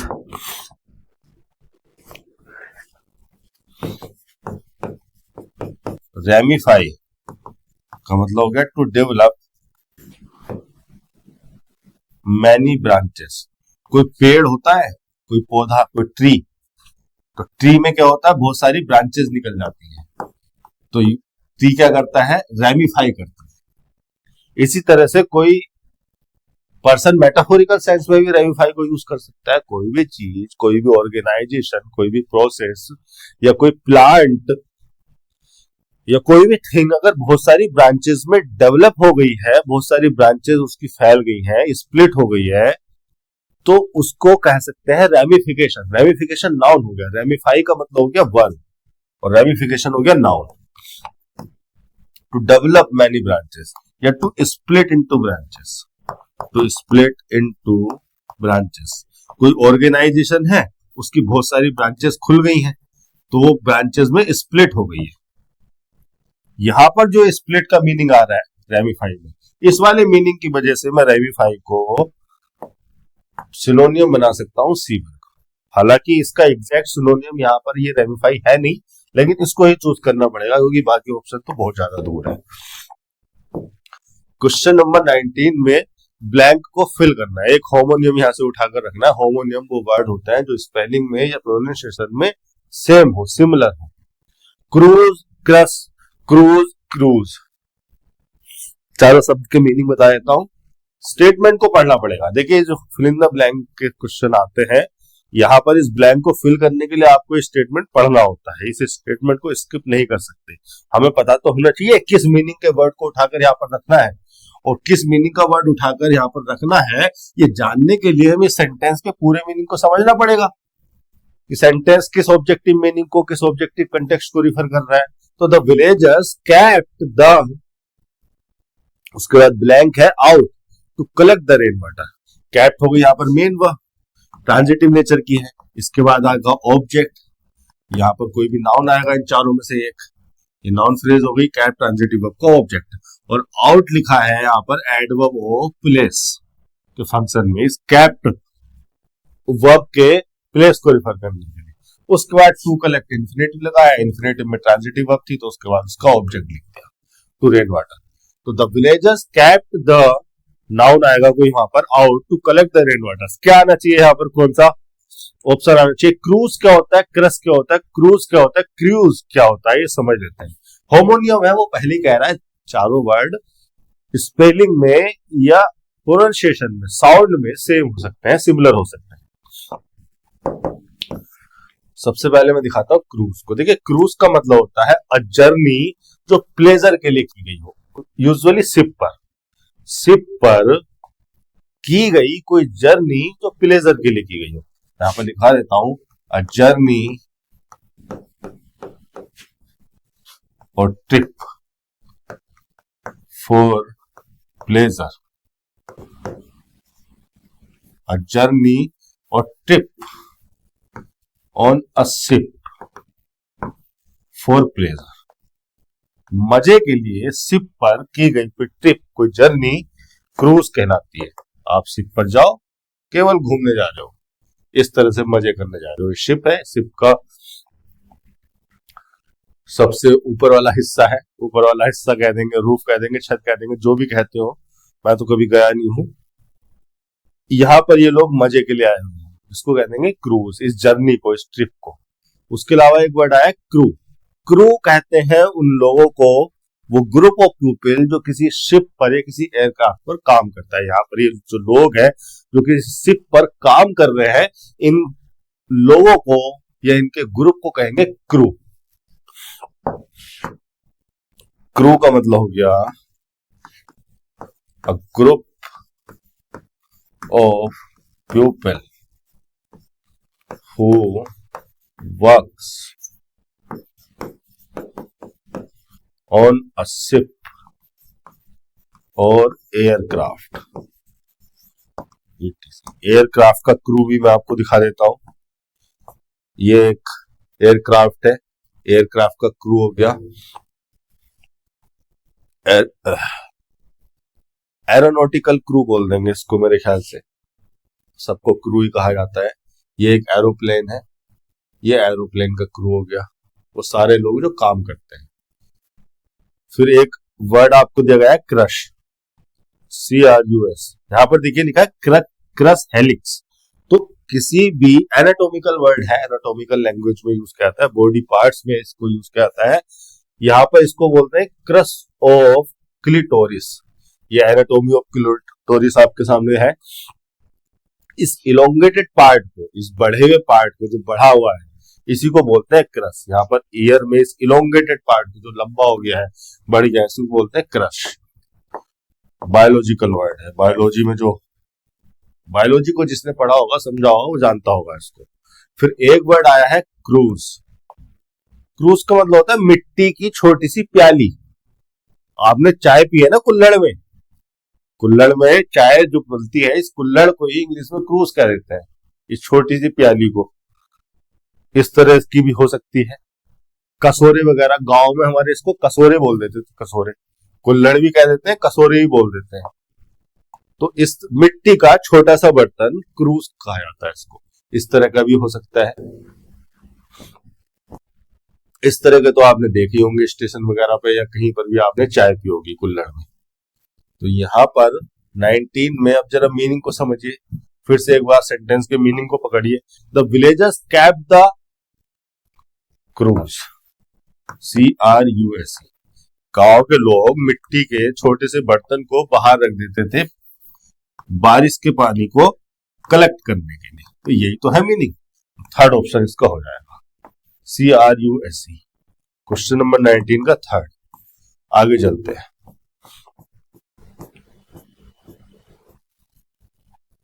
20 on the ball, एक इडियम आपको दिया गया है, इस इडियम का मीनिंग बताना है। ऑन द बॉल का मतलब exercising using a ball, doing a job in a quick and competent manner, doing a job in a slow and incorrect manner, playing with the ball. देखिए on the ball का मतलब होता है being alert, being alert और attentive. Being alert, attentive and quick to understand और react. कोई भी ऐसा पर्सन जो अलर्ट हो, जो अटेंटिव हो, कुछ भी हुआ तुरंत उसको समझ ले, तुरंत उसको रिएक्ट करे। किसी भी सिचुएशन में, किसी भी सिनेरियो में, किसी भी कंटेक्स्ट में कोई भी ऐसा पर्सन जो अलर्ट हो, अटेंटिव हो, जरा सा कुछ हुआ हो तुरंत उसको समझे और रिएक्ट करे, रेस्पॉन्ड करे तेजी से, क्विकली, उस पर्सन को कहा जा सकता है वो पर्सन ऑन द बॉल है। तो ऑन द बॉल का मतलब being alert, attentive and quick to understand और रिएक्ट टू अ सिचुएशन या टू समथिंग। कोई भी एक्शन हुआ या कुछ हुआ तो उसको क्विकली अंडरस्टैंड करें और रिएक्ट करें। तो doing a job in a quick and competent manner, दूसरे ऑप्शन में इसका मीनिंग दिया गया है। क्वेश्चन नंबर 21 आपको दिया गया है एक कॉम्प्रिहेंशन क्लोज टेस्ट कह देते हैं इसको। ब्लैंक्स को फिल करना है, जिसमें इस्तेमाल होंगी आपकी ग्रामर की स्किल्स, जिसमें इस्तेमाल होगी आपकी वोकैबुलरी की अंडरस्टैंडिंग। और कॉम्प्रिहेंशन स्किल्स के बिना किसी भी क्लोज टेस्ट को 100% एक्यूरेसी के साथ करना बहुत भारी पड़ता है। जो शॉर्टकट आप ढूंढ रहे हैं उनको छोड़ दीजिए। The world is going through a deep recession. At such a time, one thing we need in abundance is jobs for the semi-skilled and unskilled. This is the only way in which equal, फिर उसके बाद दिया गया है blank of wealth can take place. देखिए equal, equal है adjective, यहां पर कोई नाउन आना है, जिस एडजेक्टिव को मॉडिफाई करने के लिए इक्वल को लगाया गया है। और वो जो नाउन है उसको रिलेट किया गया है वेल्थ से, ऑफ प्रीपोजिशन लगाकर। ये सारी की सारी जो स्ट्रक्चर है आगे या पीछे की हेल्प करती है समझने में कि हमें किस वर्ड को लगाना है। तो इक्वल पार्टीशन ऑफ वेल्थ की बात हो रही है, इक्वल स्पेंडिंग ऑफ वेल्थ की बात हो रही है, इक्वल डिस्ट्रीब्यूशन ऑफ वेल्थ की बात हो रही है, इक्वल अर्निंग ऑफ वेल्थ की बात हो रही है। देखिए स्पेंडिंग और अर्निंग का कंटेक्स्ट नहीं है यहाँ पर, वेल्थ को स्पेंड या उसको अर्न करने की बात नहीं की जा रही है। यहाँ पर सेमी स्किल्ड और अनस्किल्ड वर्कर्स को जॉब दी जाने की बात कर रही है। मतलब रिसेशन चल रहा है और रिसेशन में एक चीज है जिसकी हमें आवश्यकता है, जिसको किया जाना चाहिए, वो है सेमी स्किल्ड और अनस्किल्ड वर्कर्स को जॉब देना। और इससे होगा क्या? This is the only way in which equal distribution of wealth can take place. यहां पर मैक्रो इकोनॉमिकल डिस्ट्रीब्यूशन की बात की जा रही है। मैक्रो इकोनॉमिकल डिस्ट्रीब्यूशन में आपको समझा देता हूं क्या होता है। देखिए एक पर्सन के पास है बहुत सारा पैसा, सोचिए 1 करोड़। एक पर्सन की प्रॉपर्टी है 1 करोड़ और एक पर्सन है जिसकी प्रॉपर्टी है 20-50 हजार। 20-50 हजार खाने के लिए भी नहीं है, नौकरी भी, जॉब सिक्योरिटी भी नहीं है, राशन देके उसको पालना पड़ रहा है सरकार को। तो ये जो वेल्थ इनइक्वालिटी है, इस वेल्थ इनइक्वालिटी को खत्म करने के लिए कि इसके पास थोड़ा सा कम हो जाए चलेगा, लेकिन इसकी भी तो रैंक ऊपर आए, ये भी तो गरीबी रेखा से ऊपर आए, इसके पास भी पैसे हो, बढ़िया जॉब हो, एक अच्छा लिविंग स्टैंडर्ड हो, बीमारियों से लड़ने के लिए, बीमारियों का इलाज कराने के लिए पैसा हो, तो इसको क्या किया जाना चाहिए? इसको जॉब दी जानी चाहिए, इसकी एम्प्लॉयमेंट सिक्योरिटी। जब इसको जॉब दोगे तो इसको पैसा दोगे और इस पर क्या किया जाना चाहिए? इस पर टैक्स लगाया जाना चाहिए, इस पर टैक्स लगाया जाना चाहिए। इस पर जो टैक्स लगाया गया है उस पैसे से इसको free ration, free health, free education, actually में फ्री होता नहीं है, ये मैं गवर्नमेंट की लैंग्वेज में बोल रहा हूं, फ्री नहीं होता है। गवर्नमेंट आपको जो भी कुछ दे रही है वो आपका अधिकार है, कॉन्स्टिट्यूशनल राइट है। आप टैक्स दे रहे हैं ना, आप टैक्स पेयर हैं, तो फ्री तो होता नहीं है, गवर्नमेंट की लैंग्वेज में बता रहा हूं। I am sorry for that. तो यहां पर इसको जो है वो सुविधाएं और वो चीजें दी जानी चाहिए। इस तरह से इस वेल्थ को रीडिस्ट्रीब्यूट किया जाना चाहिए। इसको कहते हैं मैक्रो इकोनॉमिकल रीडिस्ट्रीब्यूशन, यानी कि उस वेल्थ को, पैसे को रीडिस्ट्रीब्यूट कर देना, इससे लेकर उसको दे देना। जिसके पास ज्यादा है उस पर टैक्स लगाना, जिसके पास नहीं है, जिसके पास कम है, उसको सब्सिडीज देना या उसको जॉब्स प्रोवाइड कराना। इसी इक्वल डिस्ट्रीब्यूशन ऑफ वेल्थ की बात की गई है। स्पेंडिंग और अर्निंग तो बिल्कुल कंटेक्स्ट से बाहर है। पार्टीशन और डिस्ट्रीब्यूशन में आपको कंफ्यूजन होना था। डिस्ट्रीब्यूशन टेक्निकल वर्ड है जो इस लैंग्वेज में यूज किया जाता है, इस कंटेक्स्ट में यूज किया जाता है। पार्टीशन का मतलब भी डिवाइड करना होता है, लेकिन पार्टीशन में हम किसी फिजिकल थिंग को डिवाइड करते हैं। ये मेरा हॉल है, ये मेरा रूम है स्टूडियो का, अगर मैं इसको पार्टीशन करना चाहूं तो मैं क्या करूंगा? इसमें बीच में कोई एक दीवार लगा दूंगा, उस दीवार को मैं कहूंगा पार्टीशन।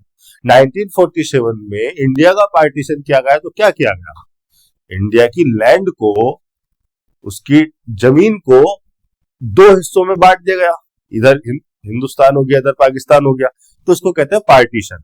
फिजिकल लैंड को बांट देना, फिजिकल स्पेस को डिवाइड कर देना, ये हो गया पार्टीशन। आपने देखे होंगे इस तरह के एल्युमिनियम वॉल लगा दिए जाते हैं किसी बड़े कॉम्प्लेक्स हॉल को डिफरेंट पार्ट्स में डिवाइड करने के लिए।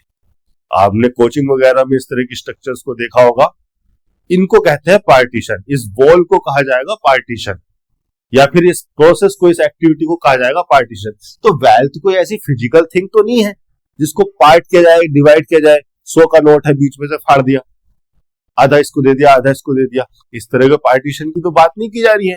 वेल्थ एक एब्स्ट्रैक्ट कॉन्सेप्ट है। जो 100 का नोट आप अपनी जेब में लेके घूमते हैं वो तो कागज है, वो वेल्थ नहीं है। वेल्थ है वो वैल्यू जो वो कागज रिटेन करता है, कंटेन करता है। आपकी जेब में 10 रुपए का सिक्का होगा, वो तो एक धातु है, आप एक मेटल लेके घूम रहे हैं। जिसकी 2, 3 या 4 रुपए उसकी वैल्यू हो सकती है उतनी धातु की, जिस भी किसी भी विशेष प्रकार की धातु वो होगी उसके हिसाब से उसकी 2, 4 रुपए की वैल्यू हो सकती है। लेकिन उस 10 रुपए की सिक्के की 10 रुपए वैल्यू क्यों है? क्योंकि एक अथॉरिटी ने कहा है, प्रॉमिस किया है कि इसकी 10 रुपए की वैल्यू है। उस वैल्यू को हम वेल्थ कहते हैं। ठीक है, इतनी बात आ गई आपको समझ में कि यहां पर जो है डिस्ट्रीब्यूशन आना चाहिए, पार्टीशन का कोई सेंस नहीं। आगे देखते हैं क्या लिखा हुआ है। The health care industry is ideally poised to occupy this position. The IT industry hires people from the upper middle strata and rich families, usually engineers. फिर उसके बाद कोमा लगा के एक दूसरी क्लोज लिखी गई। पहली क्लोज यहां पर खत्म होती है, the IT industry hires people from the upper middle strata and rich families, usually engineers. उसके बाद कोमा लगा के एक दूसरी क्लोज स्टार्ट होती है, द हेल्थ केयर इंडस्ट्री। ये सब्जेक्ट हो गया, the health care industry, hires हो गई यहां पर मेन वर्ब। तो सब्जेक्ट है, मेन वर्ब है, तो मतलब क्या लिखा हुआ है, क्लोज लिखी हुई है।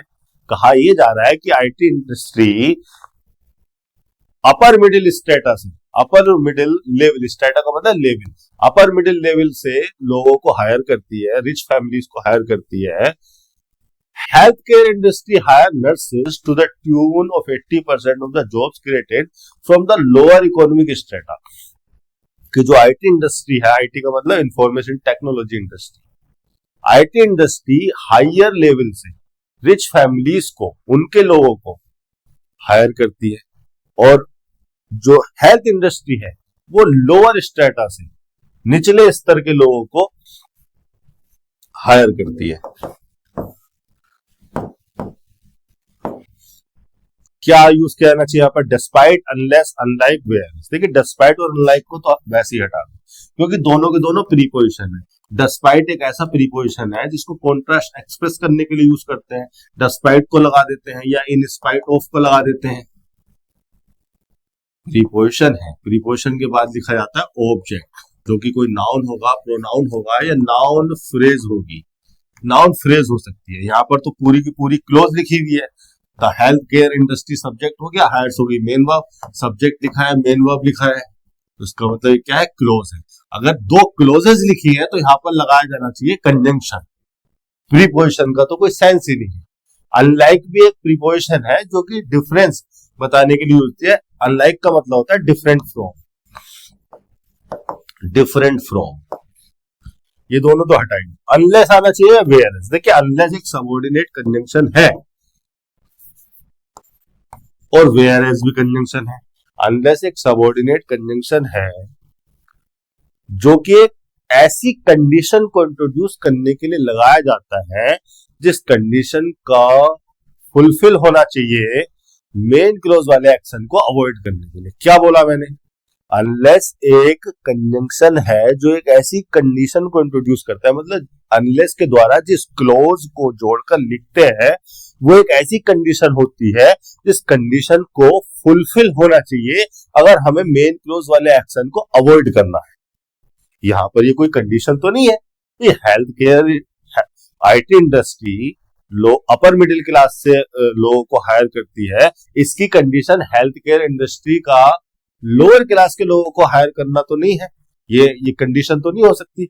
हेल्थ केयर इंडस्ट्री निचले स्तर के लोगों को हायर करती है, तो अनलेस को तो हटा दो। यहाँ पर आना चाहिए वेयरएस। देखिए वेयरएस एक सबऑर्डिनेट कंजंक्शन है और वेयरएस को लगाया जाता है कॉन्ट्रास्ट को एक्सप्रेस करने वाली क्लोज को जोड़ने के लिए, कॉन्ट्रास्टिंग क्लोज को, कॉन्ट्रास्टिंग इंफॉर्मेशन को जोड़ने के लिए वेयरएस को लगाया जाता है।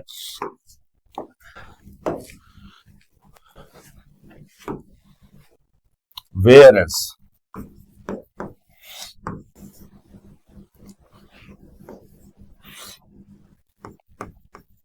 सबऑर्डिनेट नेचर का कंजंक्शन है, कॉन्ट्रास्टिंग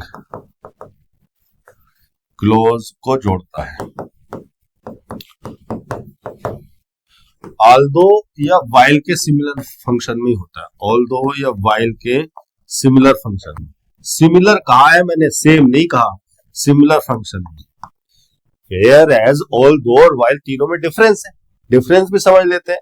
वेयर एज आएगा ये तो नक्की हो गया, ये तो पक्का हो गया कि यहाँ पर वेयर एज लगा दूंगा मैं। दूसरे ऑप्शन ये दूसरे ब्लैंक में। लेकिन एक चीज आपको कॉन्सेप्ट बता रहा हूं, समझ लो, कहीं क्रॉस टेस्ट में किसी फिल इन द ब्लैंक में आ गया तो आपको हेल्प होगी। वेयर एज, ऑल दो और वाइल में कब कौन सा वाला लगाना है, या इन तीनों के यूसेज में क्या डिफरेंस है। तो तीनों के तीनों कंजंक्शन ऐसे कंजंक्शन है जो कि कॉन्ट्रास्ट को एक्सप्रेस करने वाली क्लोज को जोड़ते हैं। ऑल दो एक ऐसा कंजंक्शन है जो कि एक ही सब्जेक्ट के बारे में दी गई दो फैक्ट्स, दो ओपिनियन या दो इंफॉर्मेशन के बीच में होने वाले कॉन्ट्रास्ट को एक्सप्रेस करने के लिए यूज किया जाता है। एक ही सब्जेक्ट के बारे में दो बातें कही गई हैं, दो इंफॉर्मेशन दी गई है, लेकिन दोनों के बीच में कोई कॉन्ट्रास्ट है, दोनों एक दूसरे से तालमेल नहीं खाती है। तो ऐसे कॉन्ट्रास्ट को एक्सप्रेस करने के लिए या ऐसी क्लोज को इंट्रोड्यूस करने के लिए, जोड़ने के लिए आप ऑल दो को लगाएंगे। सब्जेक्ट से मतलब है एक ही पर्सन हो, एक ही थिंग हो। एग्जाम्पल के तौर पर मैंने लिखा although he is busy, he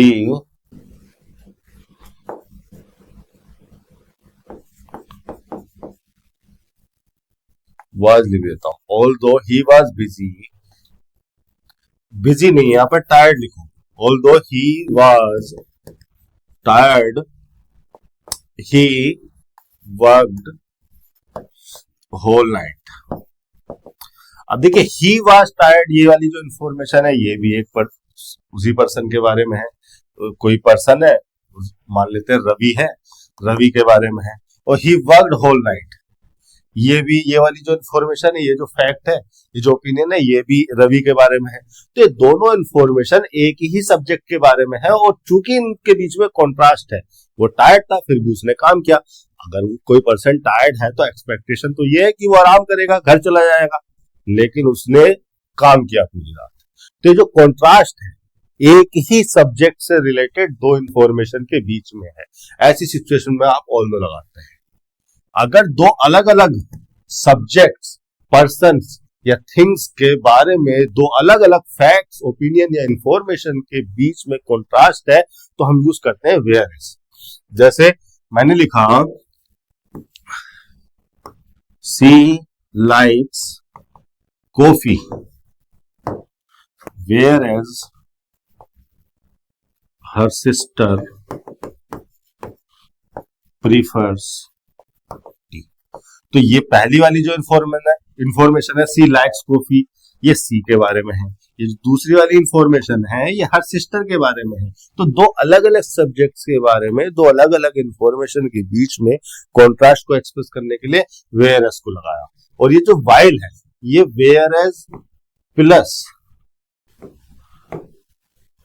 eight the same time, at the same time, ये है वाइल। अभी मैं समझा देता हूं मैं क्या लिख रहा हूं। वाइल जो कन्वेंशन है वो मेनली टाइम रिलेवेंट फंक्शन में यूज किया जाता है किसी ड्यूरेशन को एक्सप्रेस करने वाली क्लोज को जोड़ने या इंट्रोड्यूस करने के लिए। चूंकि while mainly time relevant function में यूज होता है, तो जब ये कॉन्ट्रास्ट को एक्सप्रेस करता है तो उस सिचुएशन में भी ये अपने टाइम रिलेवेंट सेंस को रिटेन करके चलता है। वाइल को जब कॉन्ट्रास्ट एक्सप्रेस करने के लिए यूज करना हो तो दो अलग अलग सब्जेक्ट्स को रिफर करने वाली, एक्सप्रेस करने वाली दो अलग अलग इंफॉर्मेशन के बीच में कॉन्ट्रास्ट को एक्सप्रेस करेगा और उस कॉन्ट्रास्ट को एक्सप्रेस करेगा जिनमें एक्शंस सेम टाइम पर। जैसे कि एग्जाम्पल के तौर पर मैं लिखता हूं, वाइल का यूज बता रहा हूं कि वाइल को कॉन्ट्रास्ट एक्सप्रेस करने के लिए यूज करना हो तो किस कंटेक्स्ट में यूज करेंगे। जैसे मैंने लिखा सी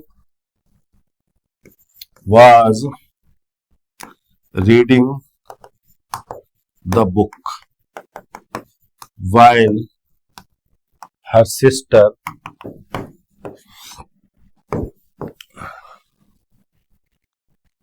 was playing।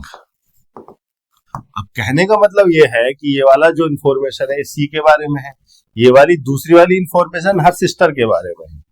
यहाँ पर जो कॉन्ट्रास्ट हम एक्सप्रेस कर रहे हैं दो ऐसे एक्शंस के बीच में एक्सप्रेस कर रहे हैं जो कि दो अलग अलग सब्जेक्ट के बारे में है और जिनमें दो एक्शंस सेम टाइम पर हुए। तो वाइल का मतलब होता है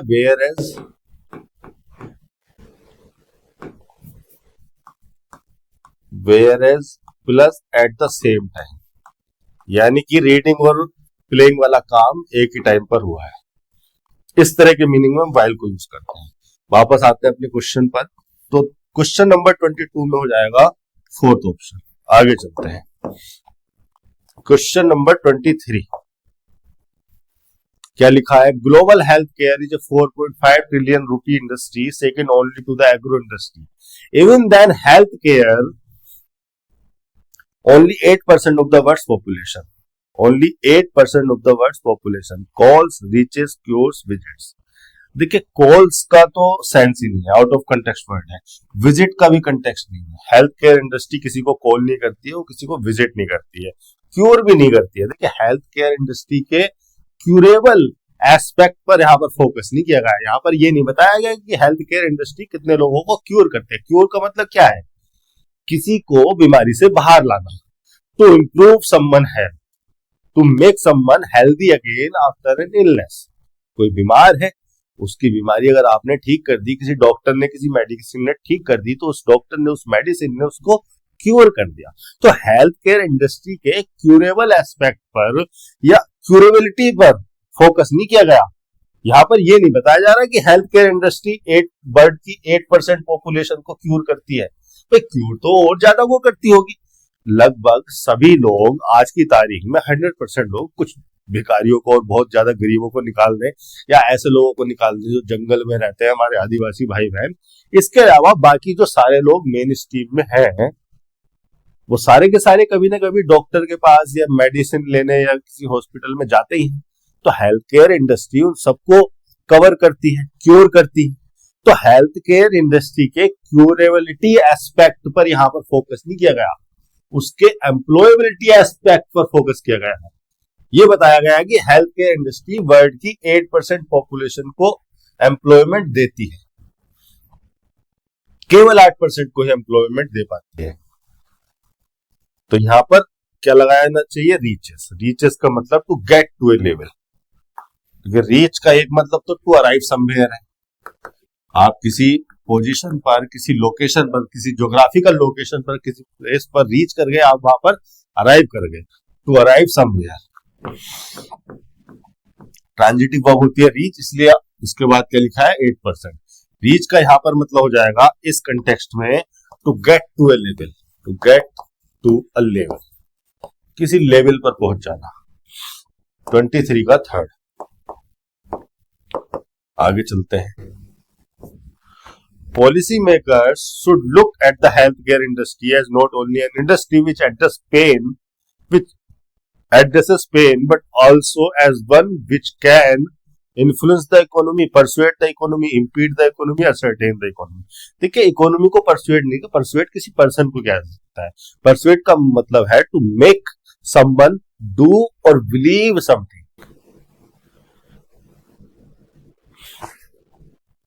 तो परसुएट तो किसी पर्सन को ही कर सकते हैं। Impede, ascertain, influence. इन्फ्लुएंस यहां पर आ जाएगा। देखिए इन्फ्लुएंस का मतलब होता है टू अफेक्ट और चेंज। मतलब ये कहने का मतलब ये है कि पॉलिसी मेकर्स को ये सोचना चाहिए, look at the health care industry not only an industry which addresses pain, जो पेन को एड्रेस नहीं करती हो बल्कि वो इकोनॉमी को भी चेंज करती हो, इकोनॉमी को अफेक्ट करती हो, इकोनॉमी को इंप्रूव करे, ग्रोथ लाए इकोनॉमी में। इन्फ्लुएंस का मतलब टू अफेक्ट और चेंज। परसुएट का क्या मतलब है? परसुएट वर्ब को बहुत बार यूज किया था। परसुएट से बनता है परसुएशन, परसुएट ट्रांजिटिव नेचर की वर्ब है, किसी पर्सन को ही परसुएट किया जा सकता है, क्योंकि परसुएट का मतलब है टू मेक समवन डू और believe something, do or believe something by giving them good reasons, good reasons, or by talking to them convincingly, talking to them convincingly, them convincingly, किसी पर्सन को अच्छे reason दे दिए या convincingly उससे बात कर ली और उससे कोई काम करवा दिया तो आपने उसको परसुएट कर दिया। इम्पीड का मतलब क्या है? इम्पीड का मतलब है to obstruct, to hinder, to prevent something.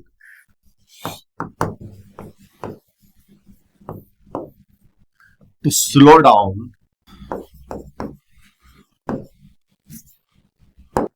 To slow down or blocks, to slow down or block the process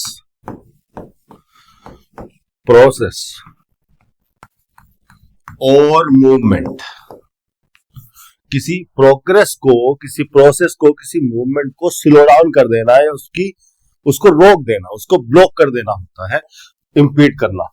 तो स्लो डाउन और ब्लॉक द प्रोग्रेस, प्रोसेस और movement of someone or something। इसके synonym हो जाएंगे to hinder, to obstruct, to prevent. फिर एक word आया था असर्टेन।